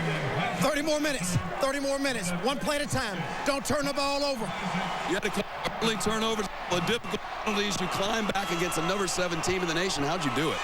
Can't help them, but I tell you what, I love the way our guys came back and fought hard. Just keep taking care of the ball. Coach Nutt, good luck. Thank you, buddy. Jeannie, back to you. Thank you, Shepard. Your work is done. Just go back to cheerleading. Pat Summerall, Brian Waldinger have an entire second half of action to bring our way. Gentlemen. Thank you. And if it's anything like the first half, it'll be a honey, won't it? Oh, well, stick around. I mean, we'll just blow kisses to everybody out there because it's the New Year's holiday right now, Pat, and we can't get a better game than what we have right now. Great quarterback play on both sides. Houston Nutt put his finger on it. Don't turn the ball over. And that's what the way Texas Tech got their first 2 touchdowns, and that's what's happened. Well, that's how they got their first 14 points. They got it off an interception, took that back for a touchdown, and then they had an interception for a touchdown. And take a look at it right here. I mean, there's Eddie Britton right there. Capitalized on the 1 turnover, and then Garcelle here, McBath, he takes this pick back for a touchdown, his 7th interception of the year. But Jevin Sneed came right back to his tight end, found him on a bootleg. 3 straight touchdowns with 3 straight drives. This 41-yarder, how beautiful was that to Mike Wallace between double coverage. Got Michael Crabtree involved with that short 2-yard touchdown catch by Crabtree. A little quiet for him in the first half, Pat, but he did get in the end zone. Let's take a look at our first half stats brought to you by Dodge. 337 yards of offense by Ole Miss. A staggering first half. When they don't turn the ball over, this is a very, very good football team. This is the first time in the history of the Cotton Bowl that both teams have scored more than 20 points. That's incredible. It's a better game than I think even we thought it was going to be. But I think if you look at Ole Miss particularly, they are a very happy team. They love Houston Nutt, and they play like they like being here. Kickoff return by Detron Lewis. And Texas Tech will open the second half on offense. Graham Harrell at the control. Well, I thought a little bit more from Michael Crabtree, wouldn't you? Well, I would think so. Yeah, I mean, we'll see how healthy he is, Pat. I mean, you expect to play in this kind of a game of this magnitude with a bum ankle. Came in with one, being injured in his final regular season game against Baylor. He starts down at the bottom, wide right. 3 wide receivers out wide right. Graham Harrell behind the center. Another wide receiver wide left. The back behind him. Harrell takes his time and completes the pass. It's to Eric Morris. Picks up about 8. Let's go down to Chris Devoda. Well, I talked to Coach Leach as he came out of the locker room. I said, what did you tell your team? He said, we just need to execute. It's a word that he stresses all the time. He says, we need to play this game like we do our practices. It's a Tuesday or a Wednesday. Don't think about it too much. I said, are your players tight? He said, I don't think so. I think we'll be fine. And remember, Texas Tech has come back from being behind the last 2 years in a bowl game. 2nd and 2. They got 8 yards on that first down. Ole Miss 24, Tech 21. They show blitz again. Harrell throws it outside. Tackle for no gain, maybe a loss of 1 by Shannon Woods, who made the reception. Walker made the tackle. I'm sorry.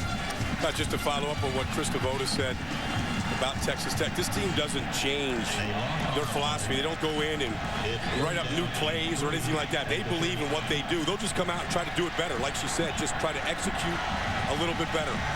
With repetition, and just do it again. We'll do it better than you do it. That's what they think, at least. Repetition is the mother of invention. Is that the way that quote goes back? It does now. Write it down.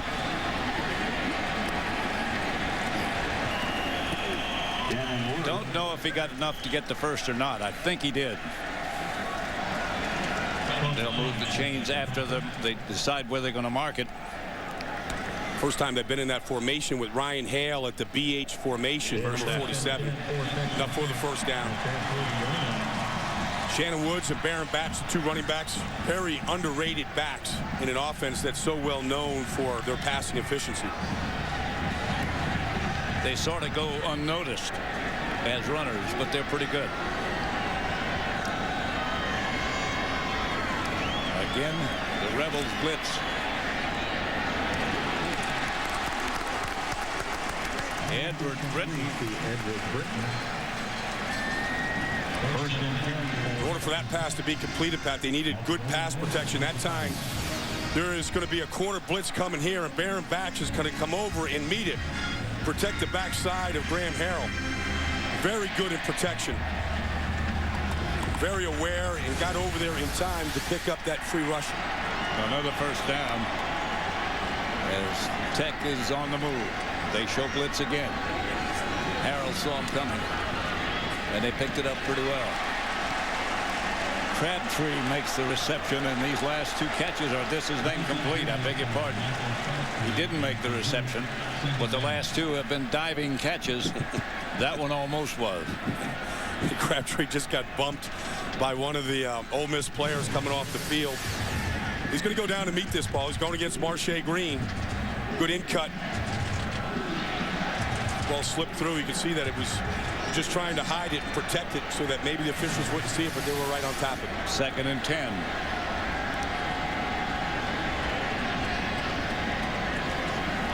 Safety blitz coming this time. The blitz man didn't make it there, but this intercepted by Ole Miss. And down the sideline goes Marshay Green. Touchdown, Ole Miss. The Rebels come back quickly.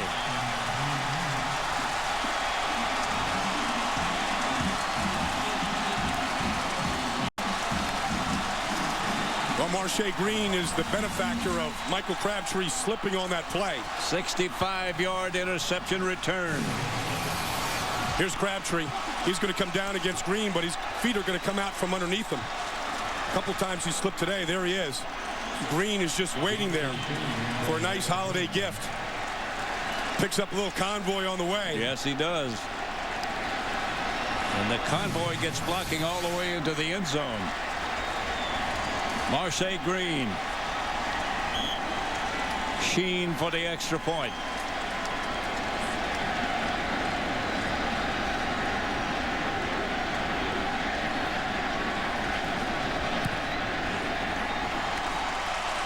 Extra point is good, and the Rebels lead by 10, 31-21. Ole Miss over Texas Tech. Graham Harrell has some work to do.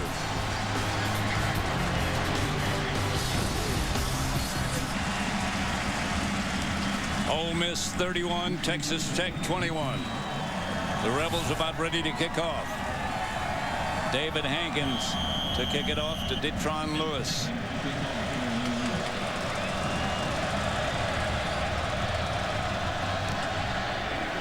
Better kick this time. Chases Lewis, will bring it out from a yard deep in the end zone.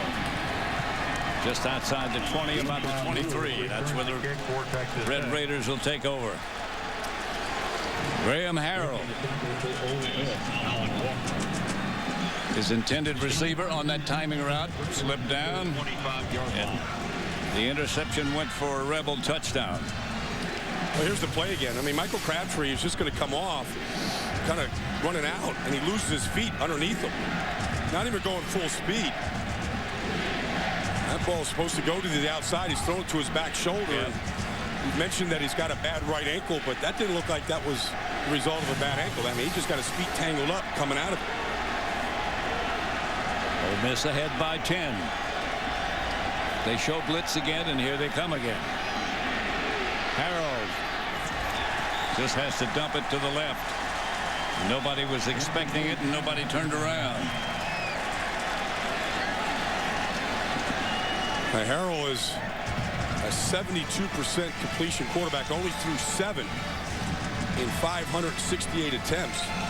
1 out of about every 80 passes today, 2 in 34. And you got to credit Ole Miss.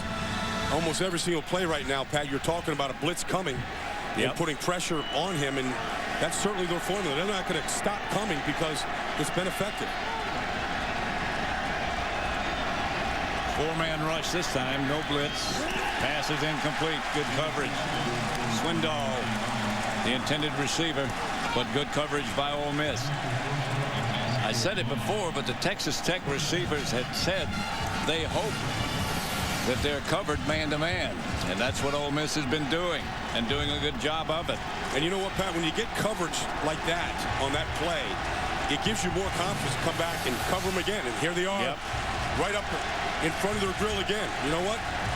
We'll challenge them. We don't have any fear. Tech with those wide splits in the offensive line, and here comes another blitz by Ole Miss. This time it's incomplete again. Todd Walker, the intended receiver, just slipped through his hands. And Harrell and his offensive unit go 3 and out again. That's more than twice today. Yeah. They'd only done it 9 times all season. And Tyrone Nix here in the picture has got to feel pretty good about what his group is doing. He was the one that introduced himself to Houston Nutt. He was at South Carolina with Steve Spurrier. Said he was ready for a change, and give that man a lot of credit for what he's doing here today. LaCour, the punter. Marche Green to bring it back. Slips one tackler. Another one, and he could be gone. He could be gone. Did he step out of bounds? I'm not sure.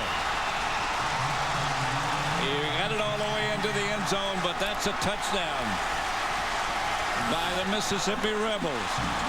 Touchdown to Ole Miss. Tight-roped it down the sideline.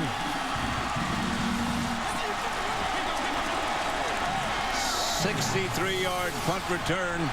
Not official. He may have stepped out. Well, he's on the tightrope. Yeah, I think maybe he did. Timeout. Ruling on the field is under review. Under review, he may have stepped out of bounds. But wherever, it was a good return. That he's a converted receiver. And in these last 2 plays that we talked about, he runs with the ball like a receiver. He just lost focus there, looking back at the Texas Tech defenders coming after him. He may have stepped out of bounds a couple of times. Maybe there. I talked to him before the game, Pat. He was excited to play today. He said, I just want to compete. I know all about Texas Tech's offense and the passing game and all that. Give me a chance out here today to go compete against these receivers and that quarterback. And he's coming out on the winning end right now.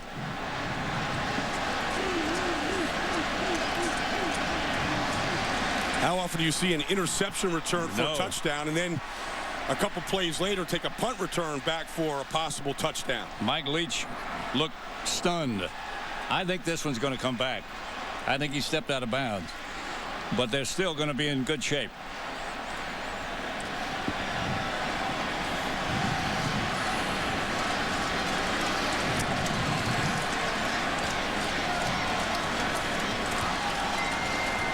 After review, it was determined the runner stepped out of bounds at the 9 2/3 yard line. First 9 down and 10, Ole Miss at the 9 2/3 yard line. I've done a lot of football games in my life, but I never heard of 9 2/3. Have you? Well, no, I haven't, Pat. I really haven't. I mean, they're getting more specific now. Yep. I guess that's the 2/3. I guess. Right there. I mean, that's about the 9 2/3, I guess. I don't disagree with it, but I don't know about the measurement. That'd be about 24 inches.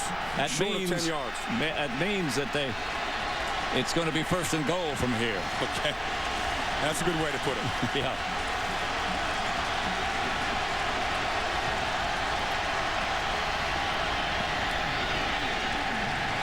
That's Brandon Bolden, who went to about the 8 1/3 yard line.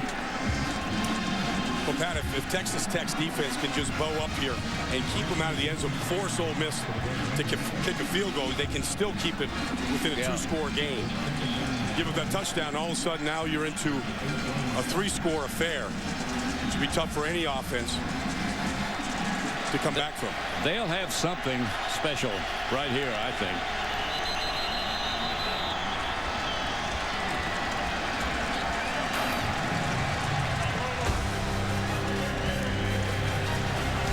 Snead saw something, but this is a Texas Tech timeout, I believe. This was a Texas Tech timeout. Michael Leach, during the timeout, called everybody over around him to give them a little pep talk, I'd guess, Brian. Yeah, well, I think he knows that this can be a turning point in the game, and right now they need to make a defensive stop. The reason they called the timeout was because it was Wild Rebel, the formation, and Snead was split wide out to the left. Mike Wallace is the deep man in the Wild Rebel, and he took the snap and tried the right side and lost yardage. You know, people watching the NFL this year have heard all about the Wildcat formation that the Dolphins introduced against the Patriots this year. And David Lee, who worked with Houston Nutt at Arkansas last year, brought it there. He had Darren McFadden running it. Right. He doesn't have Darren McFadden here, but he's got Dexter McCluster, who's been very good at it. What it does, it puts the ball in a better athlete's hands than your quarterback. Snead is back in conventional position now and throwing, scrambling, maybe not.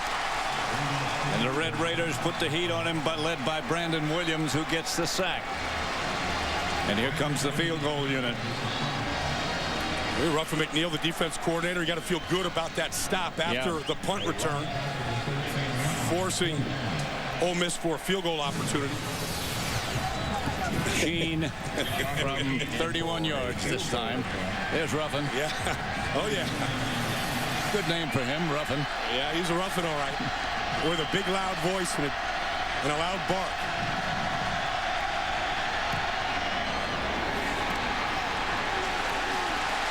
Sheen's field goal is no good. Wide right, I believe.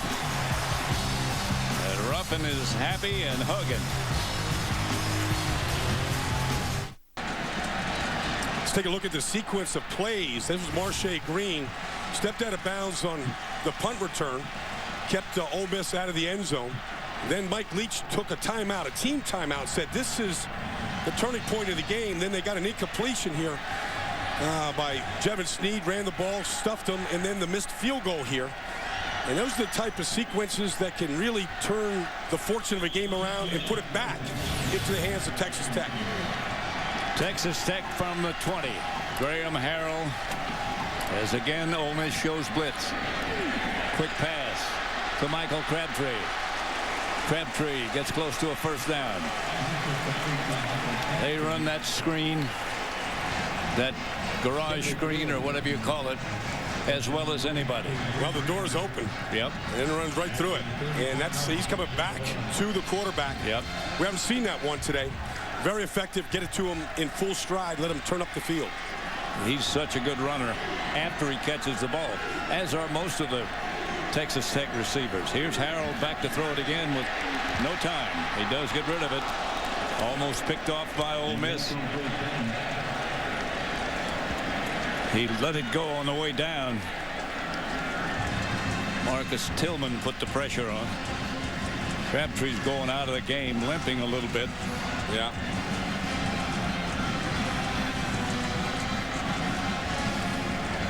Little maintenance. Those sturdy legs.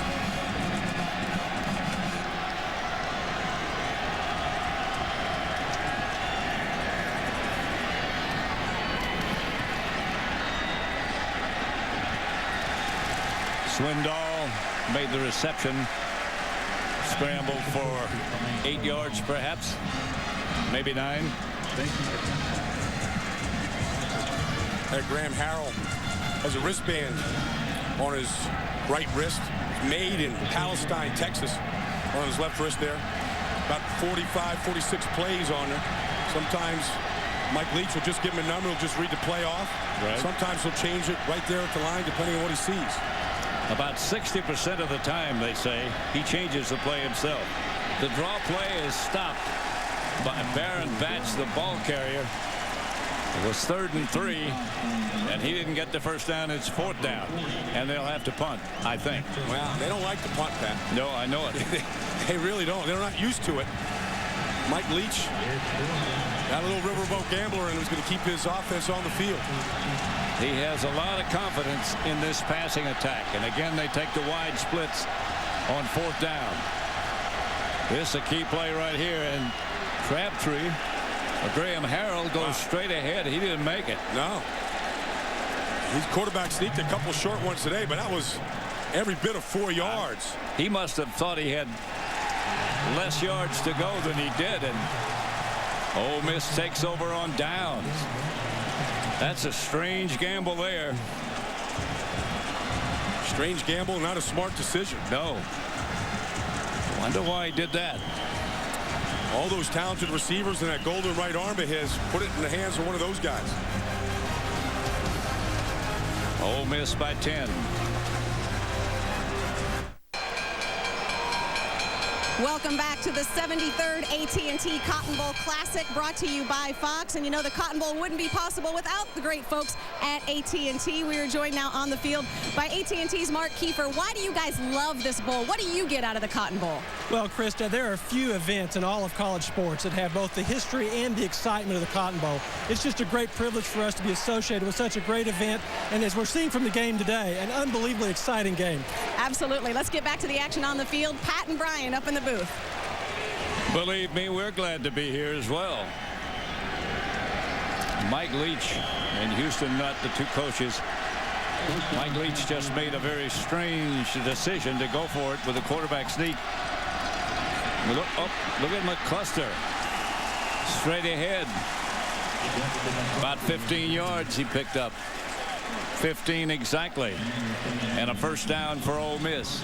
They can hope to be able to take advantage of this penetration into Texas Tech territory, brought about by the quarterback sneak call. Strange call by Coach Leach.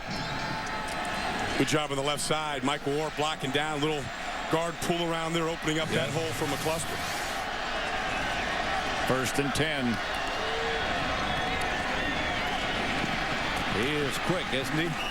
That's McCluster again. And he can change directions quicker than, well, I ever thought about. I don't think either one of us had that kind of quickness at any time, Pat. I think not. You know the old phrase, you can pick him up and put him down. Yep. In a hurry.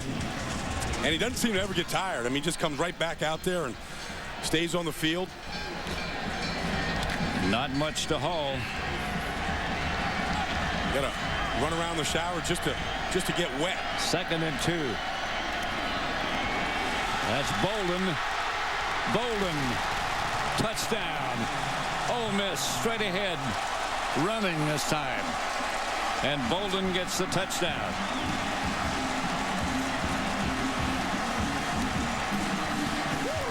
Hit right at the goal line and vaulted into the end zone. Touchdown Ole Miss. And they move further ahead, 37-21. Bolden congratulated by his teammates, and deservedly so. Now the guys in the trenches, Davern Gerald's the center, on both sides of the ball have really taken control of this football game by Ole Miss. Sheen for the extra point.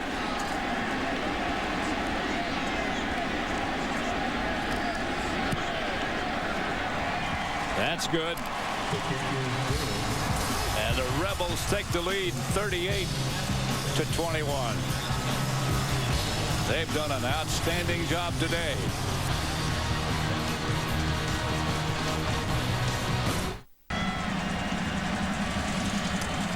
Back at the 73rd Cotton Bowl as Ole Miss increases their lead to 38-21. Shocking a lot of people.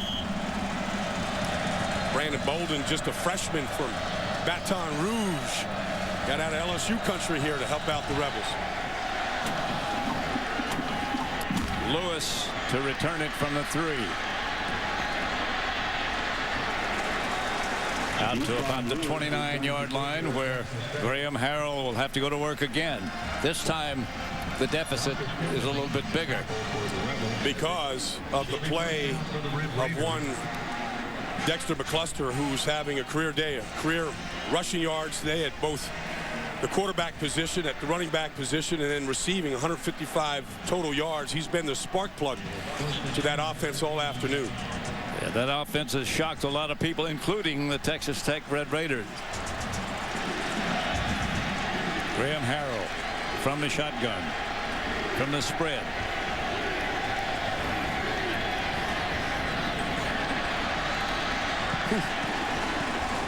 Eric Morris made the reception. Jamarcus Sanford running across the field with him and just knocking him for a loop. Yep. Into the cheap seats right there. From Meridian, Mississippi, him and Bray Jerry, teammates at Batesville High School, just outside of Oxford. 2nd down, Harrell again out of the spread.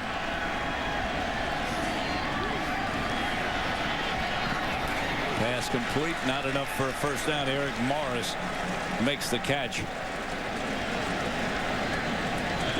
Well, we were watching practice over at SMU the other day, Pat, and Ole Miss, they must have had 20 defensive linemen just waving through inside drills, just working on stopping the run, getting after the quarterback, just waving one athlete after another through, and you could see that they have been able to stay fresh. Watch out for this one out here, Hardy.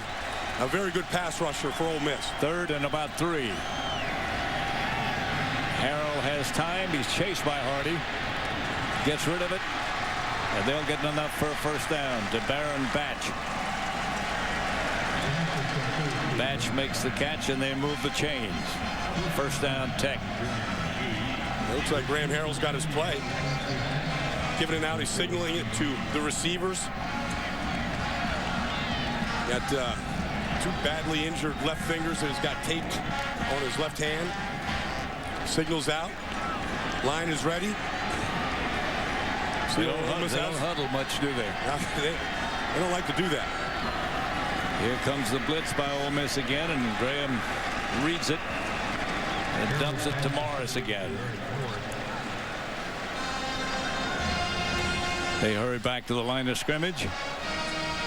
Our first down line, by the way, is brought to you by AT&T. That yellow line. The regular screen, the quick screen again to Lyle Leong. but a flag on the play. Maybe they ran it a bit too soon.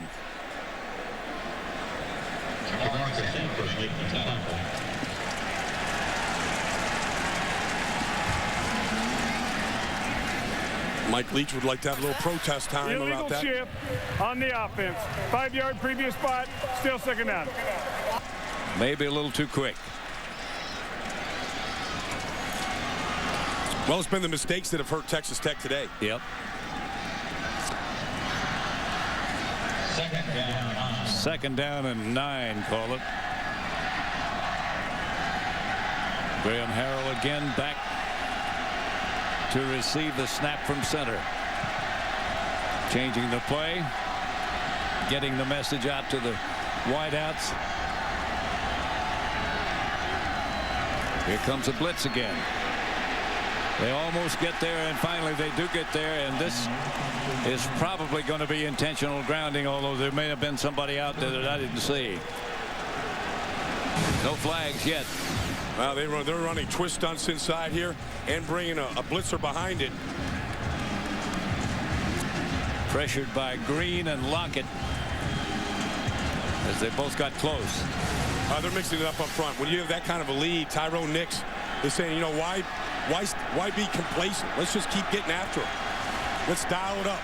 They're not stopping it, and they're not beating us. So dial it up some more. Under center this time is Harrell, and he drops straight back. Again chased by Ole Miss. Chased by Ole Miss and down. This time by Hooray Jerry. The big pro prospect, I guess you could say. Originally, he was pressured by Greg Hardy. He chased Harrell, and then Hooray Jerry finished it. And here's what the pressure on Graham Harrell has looked like today. That's on Jerry. fourth down, they send LaCour back to punt to Marshay Green. Harrell not much time to set up, as you can see.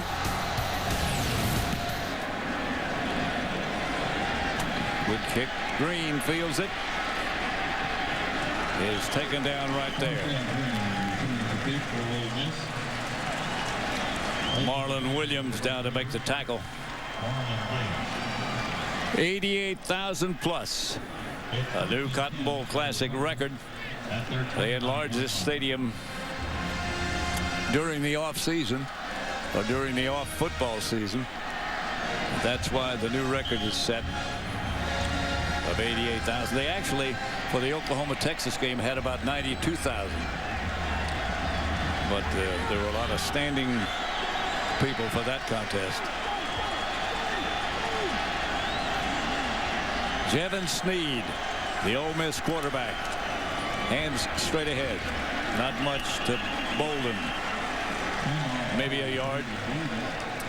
Hey, you mentioned the history of this game, Pat. I mean, J. Curtis Sanford started this. Yep. Old Texas Oilmen started this classic 73 years ago. Originally, this stadium at Fair Park here and outside of Dallas was 15,000 people.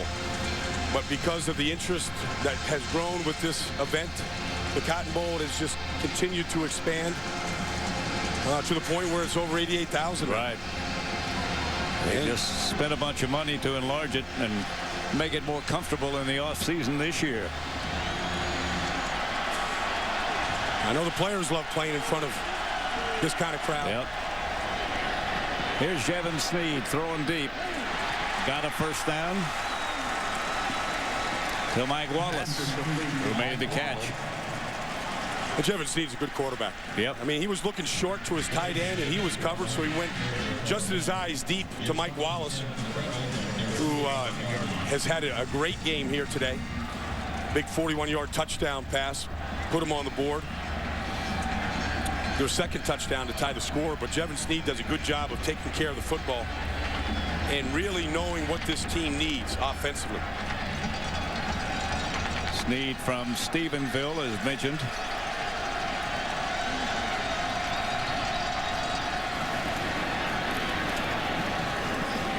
Brandon Bolden again, the ball carrier, over the right side for perhaps 3 yards, maybe a little bit more.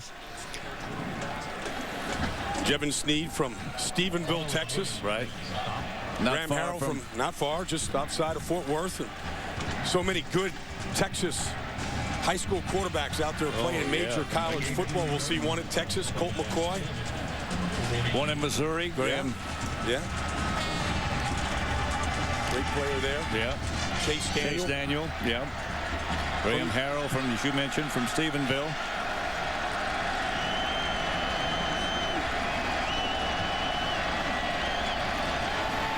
Here's Snead swinging it outside. Short of a first down to Bolden. It'll leave about 3 for a first down. So much of the reason why these quarterbacks have flourished so early in their college careers is because high schools here are throwing the ball so much more now. They're all running the spread. Yeah. They're used to that snap from center. They're used to not having to get away from the center, get back on the 5-step drop and things like that. They're used to taking the snap from center a long way back. Here's Snead. An incomplete pass. Intended for Mike Wallace. He's wild high. That one got away from him. Yep.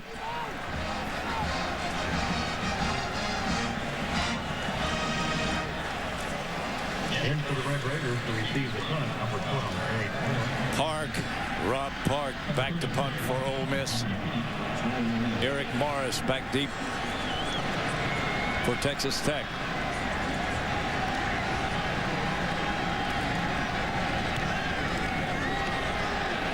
Toward the sideline and out of bounds.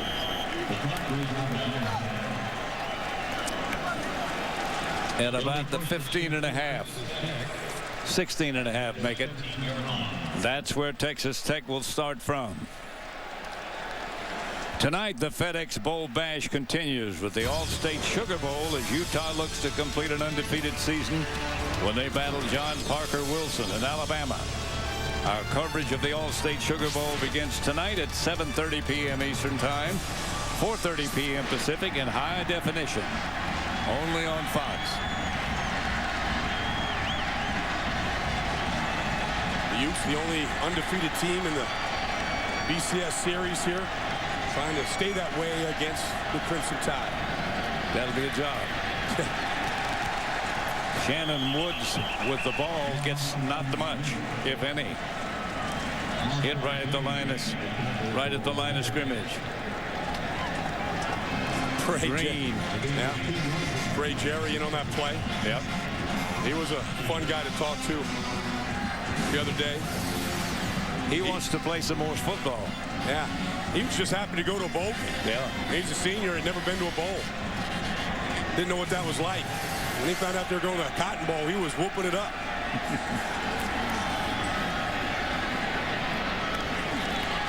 Graham Harrell complete to Lewis. And that should be enough for a first.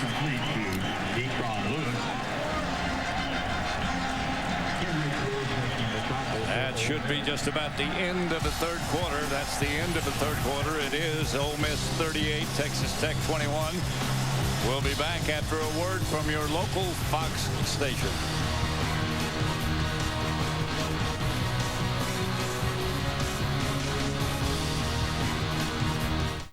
College football fans, here's your chance to be a part of the BCS. Go online to get official BCS team merchandise and own a part of college football history. Order today at bcsfootball.org. The AT&T Cotton Bowl Classic on Fox is sponsored by PlayStation Network. Download, play, connect. By Warner Brothers' new motion picture, Yes Man, now playing in theaters out everywhere. By Bud Light, the difference is drinkability. And by new Tostitos, hint of jalapeno scoops. Just the right kick to enhance your dips.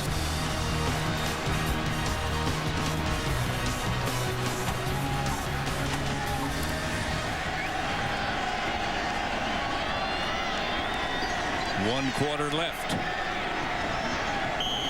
for the Texas Tech Red Raiders to get back closer to Ole Miss. The Rebels lead 38-21. They show blitz again. Eric Morris gets the reception for another first down. Let's go to Jeannie Zalesko. Well, gentlemen, when Houston Nutt came to Ole Miss, he saw a lot of talented individuals, but he needed a talented team. He told them they wanted to be of the same heartbeat. Fullback Jason Cook liked the saying so much, he said, hey, Coach Nutt, can we make a wristband? So you will see it on the Ole Miss players. They've been wearing it since August 1st. And numerous times throughout the game, guys, Jevan Cedas making his way down the sidelines, reminding people, one heartbeat, keep it beating, and it's working. Shannon Woods. They saw the blitz coming, and they had the right play called. And in a heartbeat, Shannon Woods split it. That was the biggest running play for Texas Tech today. They're set. You see, I mean, just right through here, a little shovel pass. Open wide up and caught him in that blitz you talked about, Pat. Good time to call it.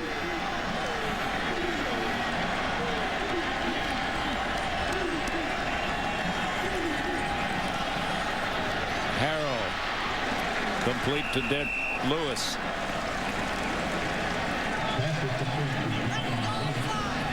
Doesn't take the Red Raiders long to get down the field.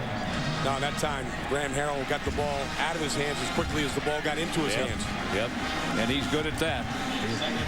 Again, they take those wide splits in the offensive line.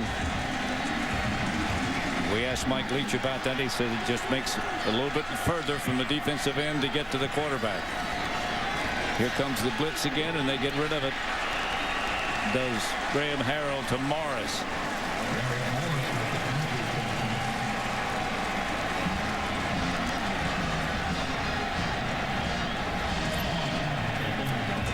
Graham Harrell, the talented Texas Tech quarterback, has gone over 5,000 yards now on the season. He's got a few more left in him. Yep, he hopes so. And the Red Raider boosters hope so. Incomplete. Swindoll, the intended receiver. A little scramble for the ball in the end zone. Ruled incomplete. You see Harrell was looking to the middle, changed his mind at the end, and then McGee does a good job on Swindoll of stripping him of the football. Yep.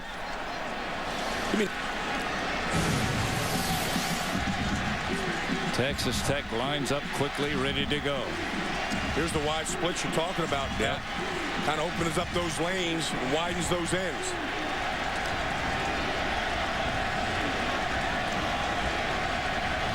Line of scrimmage about the 13. And the handoff to one of the running backs, and a flag on the play. That's Shannon Woods. But a flag usually indicates holding in that section of the field. Holding on the offense. 10-yard penalty, previous spot. Still second down.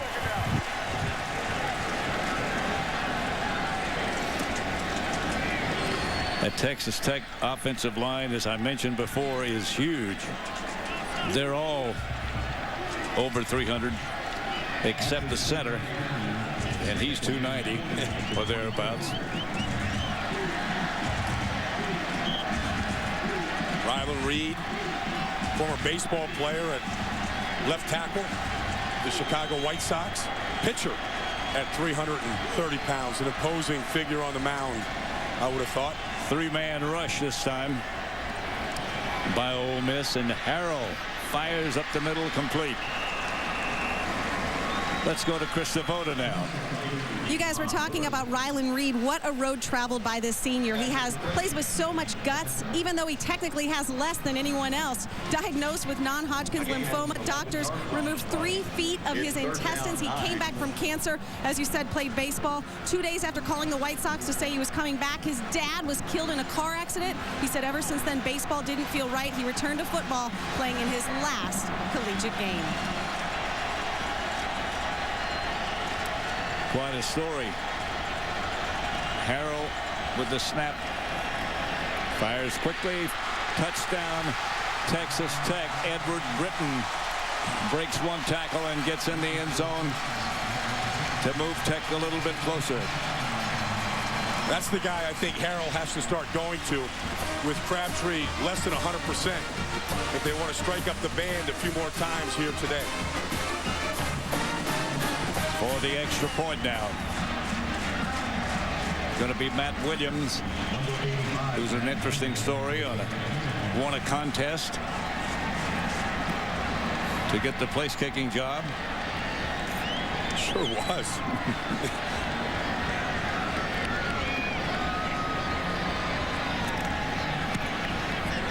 Hasn't missed today. And it's 38-28. We may have the best of all the bowl games.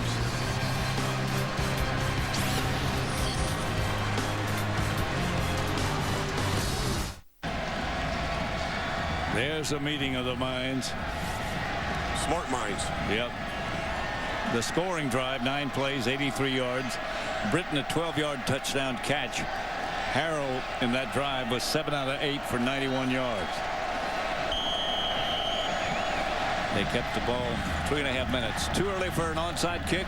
Yeah, I think you could put your defense out there. I'm trying to get the ball back here one more time. Corona kicks it off. A yard deep in the end zone, fumble, and he should stay there, and he does. Mike Wallace, a wise decision. At their 20-yard line. Graham Harrell now with over 5,000 yards passing for the second straight season. He's the only player in NCAA history to do that. He's the only player with 2 5,000-yard seasons. You look at those numbers, Pat. 44 touchdowns, 9 interceptions, over 5,000 yards. Didn't that used to be an entire career? Yes, it did. But whoever had that record didn't play for Mike Leach. And I say this also about it. That's not it's not a system. It's not gimmicky. It's real football quarterback making accurate, precise reads. McCluster with a blocker in front gets an Ole Miss first down. That has been the star player for Ole Miss today. Yeah. They can't get the ball to him enough.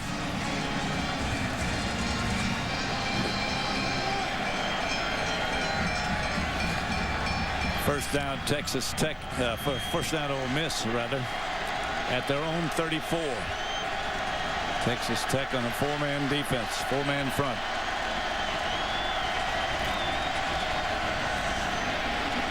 Big hole, and could be for Brandon Bolden. Does he have enough speed? Not quite, as he's knocked out of bounds at the Texas Tech 25-yard line, 23-yard line, make it. Anthony Nays knocked him out. Now, we've talked a lot about Parade Jerry today, defensive tackle for Ole Miss, but watch his brother, John Jerry, over here. Widen this hole here. Good job by the fullback. Pickup block by Mike Wallace on the outside. It's a total team effort. And then Bolden's got a whole bunch of fans on the Ole Miss sideline cheering him on. At the 22. Ole Miss this half, rushing yards 85, as opposed to Texas Tech, not many. Here straight ahead, and into the secondary is Enrique Davis. And that should be enough to move the chains again. This Ole Miss team is good, Pat. Yeah. I mean, you know, we talked about the fact that they're the only team in the country to beat Florida this year. Went to LSU and won, who won a big bowl game yesterday. I mean, this offensive line and the way how physical they are, how well coached they are. Credit to Houston Nutt. But more, a team that did not win a game in the Southeast Conference a year ago, won 5 this year, and getting better. Timeout, Texas Tech. And I don't blame them. They only have 1 left, but they need to talk this momentum over. The last game at this stadium, the last Cotton Bowl game, 38-28. We couldn't ask for a better contest than this. I hope you're enjoying. First down, Ole Miss at the 11. Handoff quickly. Inside the 5 is Davis. Ole Miss doing this like Ole Miss likes to do this. Yeah. Moving the ball on the ground. You know, when you can't stop it, you just keep feeding it. And it doesn't matter what back is back there, whether it's McCluster or Bolden or Davis. I mean, they got a whole fleet of them. Right. They just keep shuffling them in. And they're at the 3. They can make a first down without making a touchdown. The I formation behind Jevon Sneed, the quarterback. Fumble. And I think Texas Tech got it back. Don't turn it over. That's what Houston Nutt said at the half. They'll fight for it, but I think Texas Tech has got it. Texas Tech just gave themselves some life with that hit right at the goal line. That could have ended the game, but I tell you that the hit popped the ball right out of Davis's hands, and he gives it back to Graham Harrell in that offense. A long way to go, but they've done it before. What a hit. Yeah. Anthony Hines came up with the shot, knocked it loose. It looks like Charbonneau's got it at the bottom of the pile. Texas Tech is looking at 98 yards in front of them with the most prolific pass offense in all of college football, trying to get back into this game. Graham Harrell standing about 5 yards deep in his end zone on the M for Ole Miss. Could be a safety. Could be a safety, could be a touchdown. They're all over him. They know what it is. Patrick Traham.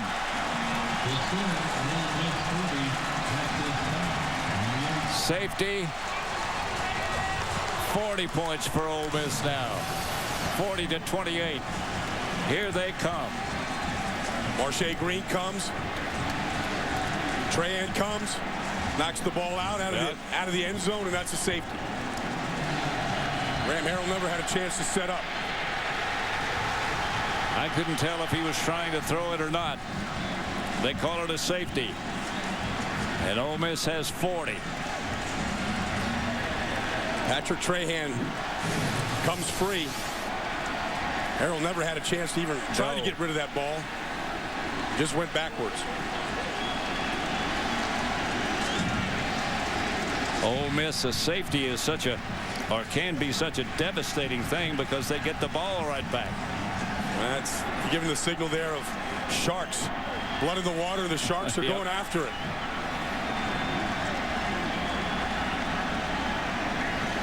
Not the only time this week I haven't seen Graham Harrell smile. Right.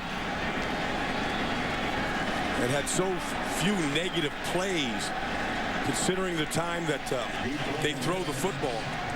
2 sacks today, just now on the safety. The ball came spinning out, but they had already called a safety. Graham Harrell not smiling at the moment.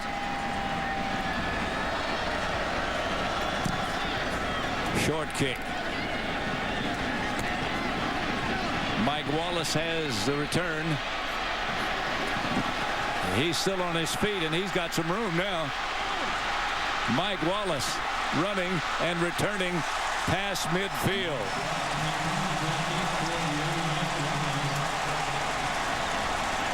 Good effort by Mike Wallace, who's had an outstanding day. A look from our AT&T Skyview camera, not that one. This team's got some weapons, doesn't it? Yep, it does. They just keep showing up. I was just starting to say how devastating a safety can be. Not only do you lose the points, you lose the field position, and you lose the football. And with a return like Wallace, you start on the other side of the 50. Straight ahead is Bolden for a couple. And now they want to control the clock, and that's what they did in the first half, and that's what they've done all day.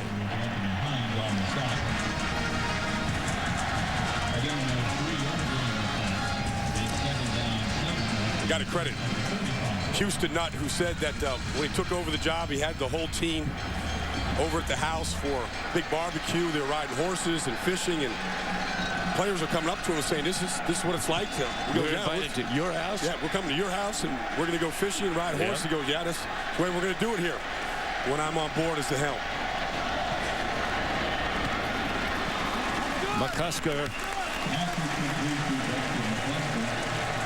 McCluster's had a big day. They all had a big day. Yeah. Yeah, you know, in the group really that allows all these guys to have a big day is that offensive line, starting with Michael Ward and Jerry over at right tackle. Davern Gerald's at center. Both those tackles, I imagine you'll hear from down the road somewhere. Yeah, they'll go through that whole process, you know. I mean, Michael Ward will be at the Combine and Senior Bowl. He'll go through that whole process. Right now, he's just enjoying the fact that he's playing in his first bowl game, and they're going to go out winners. And they run over him right now. And Bolden runs hard for another Ole Miss first down. This is what an offensive lineman loves. When they're trying to run out the clock, the guys on the other side are tired. I've never figured out why the offensive linemen don't get tired, why they like it so much. Michael Orr finishes here. Puts his man right on his back on a down block. Maybe you know that. Why does the defensive linemen get tired and the offensive linemen don't get tired? Because they're not conditioned like us, Pat. You know, I see. You know, those guys, they're the fast twitch guys. They rotate. Offensive linemen are the ones that are pushing the trucks around the neighborhood, getting themselves in shape. Not much this time by Bolden. Brandon Bolden with the carry. Ron Burke, the tackle for Texas Tech. Talking to Michael Orr the other day at practice, and I said, has anybody beaten you, Mike? I mean, is there anybody in college football? He goes, no, I haven't been beaten by anybody. He was really? He's got, run, pass. How'd you like to be able to say that? Not many people can say that. No. But he said, the reason I came back was I knew that I had a couple of things to work on. Pads, keeping the pads lower, playing behind the pads, being tougher, stronger. Snead slips down and stays down. I think they got a good quarterback for the future in this Jevon Snead, too. You know, we told the story a number of times today about, Urban Meyer was the first one to recruit him when he was at Utah. Then when he went to Florida, started recruiting him there. Of course, they had only a Heisman Trophy winner there. Transferred to Texas, actually went to Texas right out of high school in January. Graduated early, and the kid Colt McCoy there, we'll see later on Fox. And then, he landed here, and Houston Nutt came here. It's been a really good marriage, the two of them, in this style of offense. Gonna throw it. Find somebody. Yes, throws behind. First and goal, Shea Hodge. That's that pass that's impossible to defend. Throw it behind a little bit and let the receiver come back, and only he knows about it's coming back. There's a trust factor there, Pat, because the defender was not looking at the ball. Here's Shea Hodge, who catches the ball. Well, watch, the defender's going to turn his back to him. Now the back is to him. Now once the back is to him, just throw it to the backside and let the offensive player adjust. Let him stop and let him adjust, the offensive player, and that's exactly what they did then. Hodge wanted to score. He got a nasty stiff arm in his face trying to get that final yard.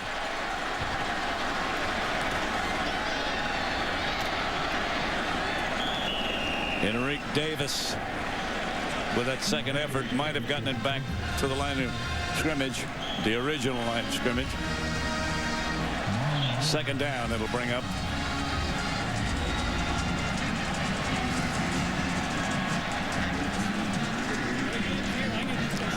Player shaken up on the Texas Tech defense. Marlon Williams.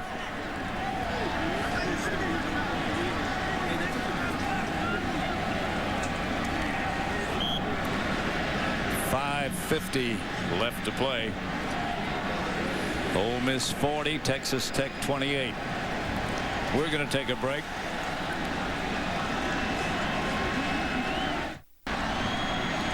Ole Miss 40, Texas Tech 28. Ole Miss driving, about to add to their total. This week of the NFL's postseason begins as Fox NFL Sunday brings you Donovan McNabb and the Eagles taking on Adrian Peterson and the Vikings. Both teams try to advance to the second round and keep their Super Bowl hopes alive. Coverage begins with the Built Ford Tough Fox NFL Sunday pregame show at 4 p.m. Eastern Time, 1 p.m. Pacific. Pretty telling statistic there. Yep. Ole Miss compiling 519 yards of offense, and they're crazy about Coach Nutt. Yep. In Oxford, Mississippi. And he's crazy about being there. Yeah. It's a good fit. 10 years at Arkansas, and he said, frankly, it was time for a change there, and I'm glad I'm here. And what a job he's done. McCluster draws a cluster, and he's down at the 5. Hadn't done that much today. Drawn a cluster. Been able to avoid it. Third down.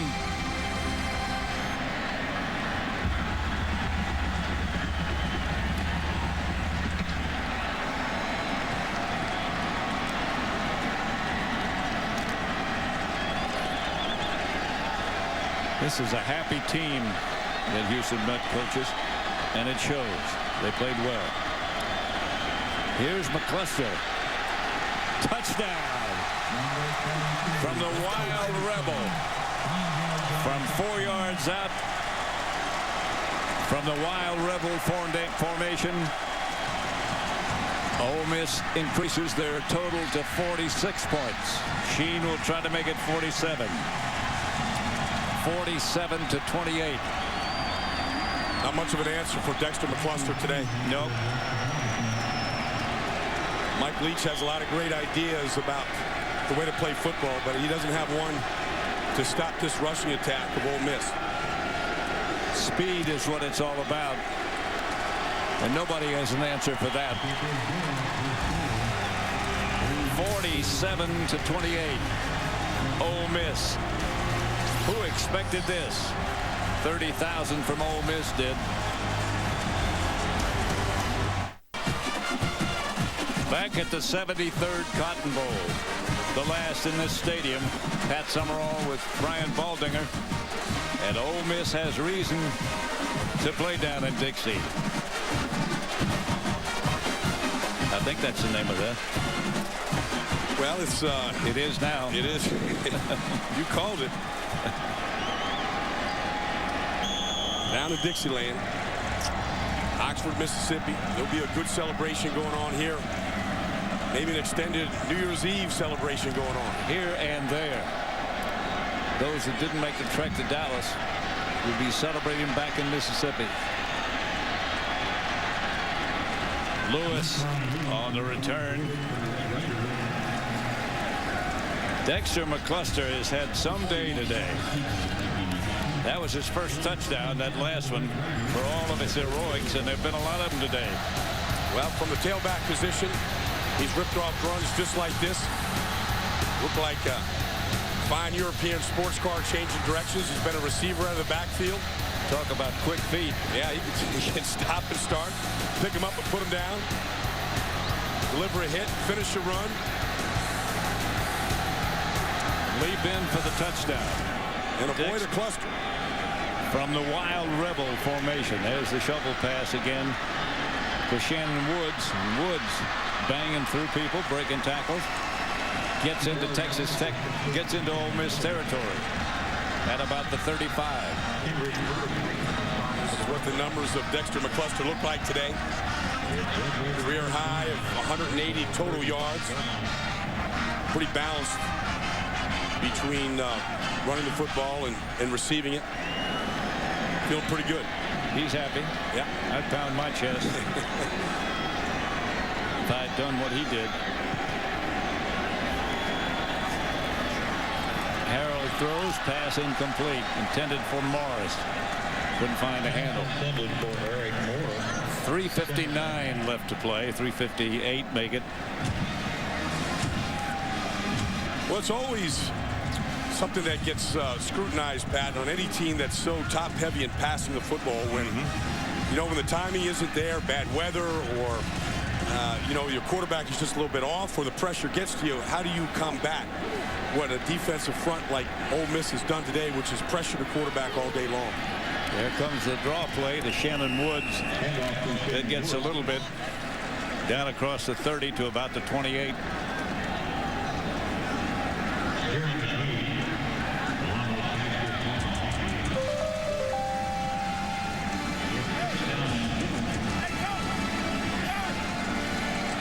Third and 4. Graham Harrell still the Texas Tech quarterback. Harrell throws it outside. The pass reception made by Eric Morris gets the first down. The 75, I beg your pardon, there's a flag on the play. It may not be a first down. 75 combined points is a Cotton Bowl record. 47-28 in favor of Ole Miss. Offside on the defense, number 86. Penalties declined. Play results in a first down.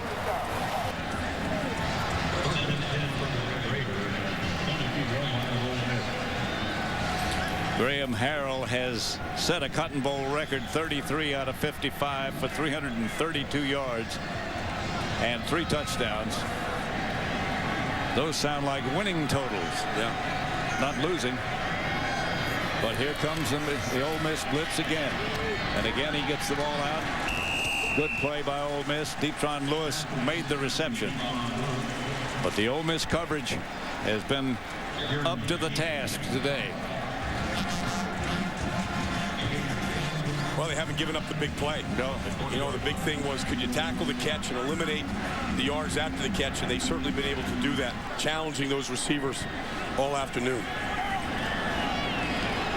All day. Flag on the play. But the pass is complete to Shannon Woods, who gets down to about the 6-7 yard line. But there's a flag on the play. Actually, 3 flags right down there. 3 different officials saw the same infraction. Holding, I thought so. Number 74, 10-yard penalty, previous spot, still second down. Rylan Reed.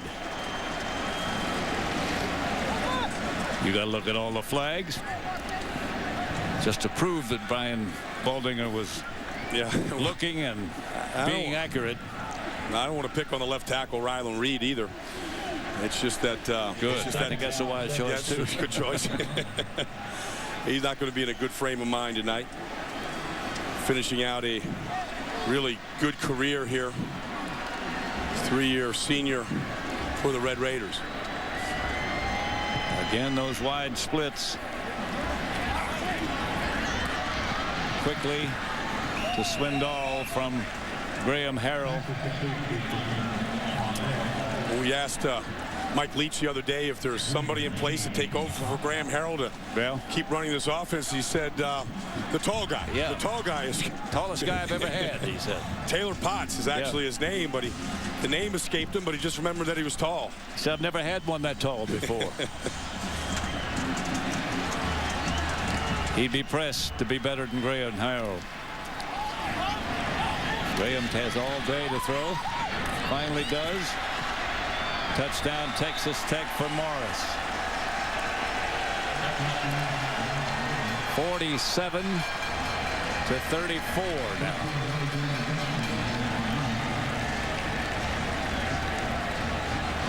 Did you expect? I know we expected a high-scoring game, but I don't know if I expected it to be this high or not. I didn't expect this. I didn't expect this type of scoring. But just watching college football all year long, Pat, I mean, so many games in the 50s and the 60s, what Oklahoma did to Texas Tech, scoring over 60. I mean, you see it every single week, this kind of scoring. Going for 2 here, as they should. Followed by an onside kick.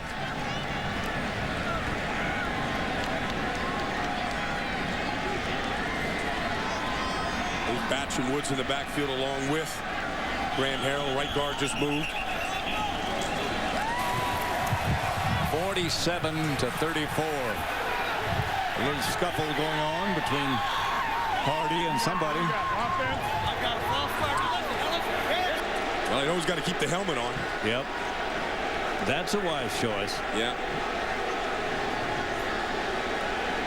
Hamby's the center, calls all the... Prior to snap, false start on the offense. 5-yard penalty. Still try down. Still try down? I never heard that before either. That means try for the extra point, I guess. Yeah, try down. There's still a lot of fight left in the lineman from Texas Tech. You like that part.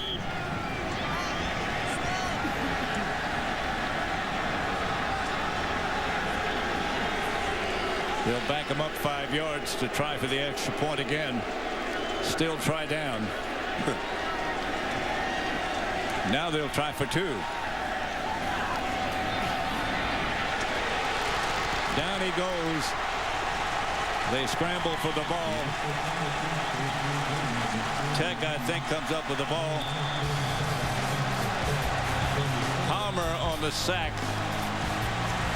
And if another fight breaks out. And Brandon Carter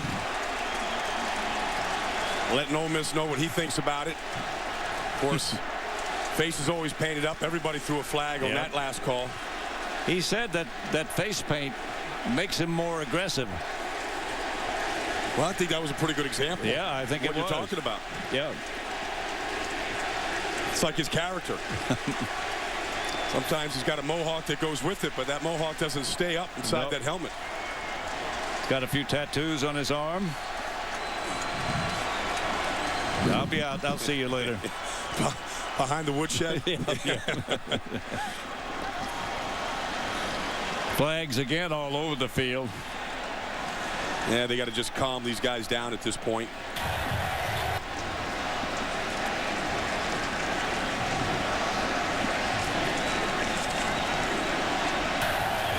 There were 2 fouls after the extra point. Personal foul, dead ball on the offense, number 71.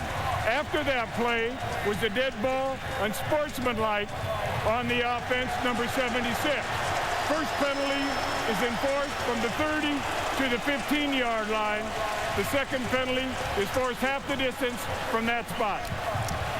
Which means they'll kick off from the 7.5-yard line, right? Get out of my way.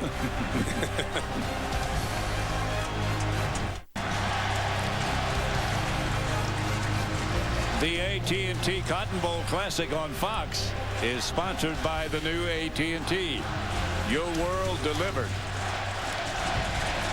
Graham Harrell is the candidate for the AT&T All-American Player of the Year. To vote for Graham Harrell, text your vote to 51234 on your AT&T wireless phone or go to foxallamerica.com. You could win a trip to next year's national championship game. Graham Harrell again the candidate from this game. Tebow McCoy also candidates.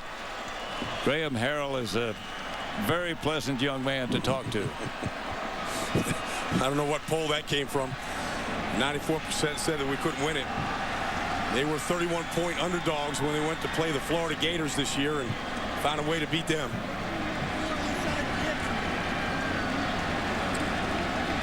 Gary Fowler, I beg your pardon, is about to kick off from the 7.5-yard line, looks like. Those 2 unsportsmanlike conduct penalties against Texas Tech forced them back to here. Not a place to try an onside kick. Not much choice right now. No. There's little time left. Ball's got to go 10 yards. It looked like it might have. Crabtree is saying that the Texas Tech got it. Could be just wishful thinking.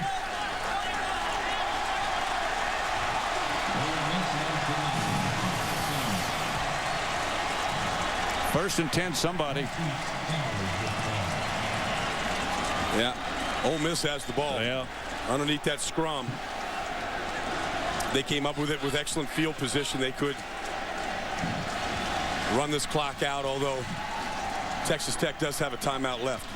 1:37 left.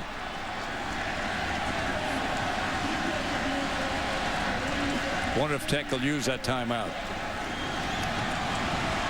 They might. Yeah, well, you try to stop the clock as many times you can to try to get the ball back. I think Ole Miss just wants to get on with their celebration. And it's going to be festive. You can imagine that. There's Houston Nutt.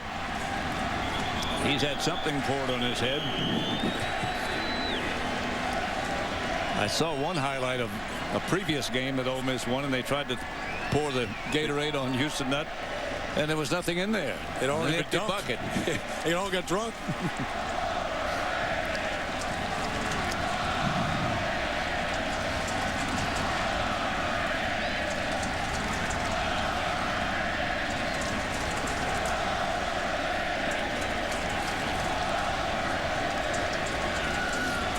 Mike Leach arguing or trying to argue his point, whatever it is.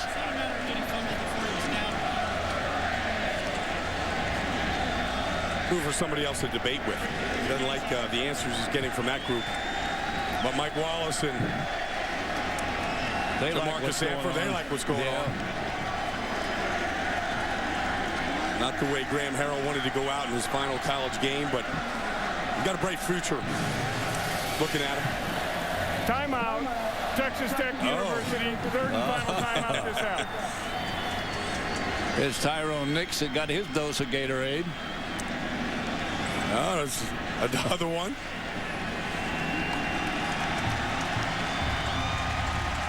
And 94%. That's teamwork right there. Yeah, one guy holds up the other side and the other guy writes it. 30 seconds. Timeout. That's the story of this game and their success is teamwork. It's been evident today how happy they are with Houston Nutt. How much he has fit into this whole situation at Ole Miss. They go back to what he told his team at the very beginning, that he thought that they could go to a bowl. They'd never been to a bowl. They didn't even know what it was like. And Ole Miss hadn't been to a bowl since Eli Manning was There's a senior. guy you'll hear about from now on. Ray Jerry? In the NFL, yes. Yeah. Man of few words. Likes his play to do the talking. But quick feet and huge strength. He looked strong, didn't he? Yeah. Yeah. You know what? You just got to find more buckets of Gatorade. There's got to be somebody else that can dump it on their head up. Give me somebody. I got to get rid of this. They're searching them out. It's like a search committee there. There they go.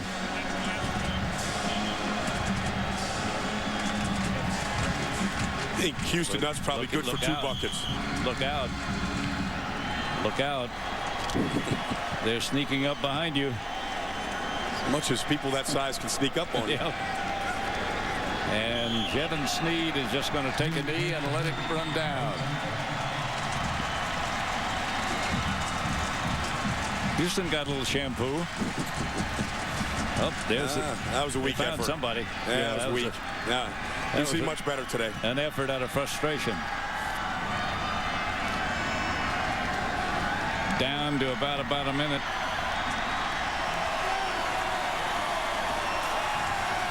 And they'll kneel again when the time comes. There's McCuster. What a good day he had. Oof.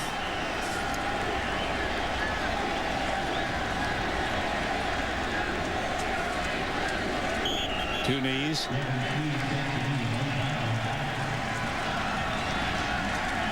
I think everybody in Ole Miss has got a reason to be happy. Yeah. It's a true team effort. Really brought together by Houston Nutt. John Jerry, the right tackle. Ole Miss supporters, they got a lot to cheer about.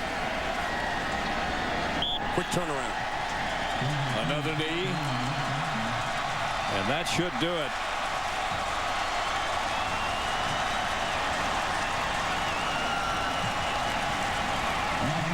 That's quite a performance by an Ole Miss team against Texas Tech, and they scored 34 points. Don't forget about that. A pretty good effort by them. 47-34, the final score. Most points ever scored in a Cotton Bowl game. Ole Miss winners of their final 6 games in a row. About as hot as any team out there in the country.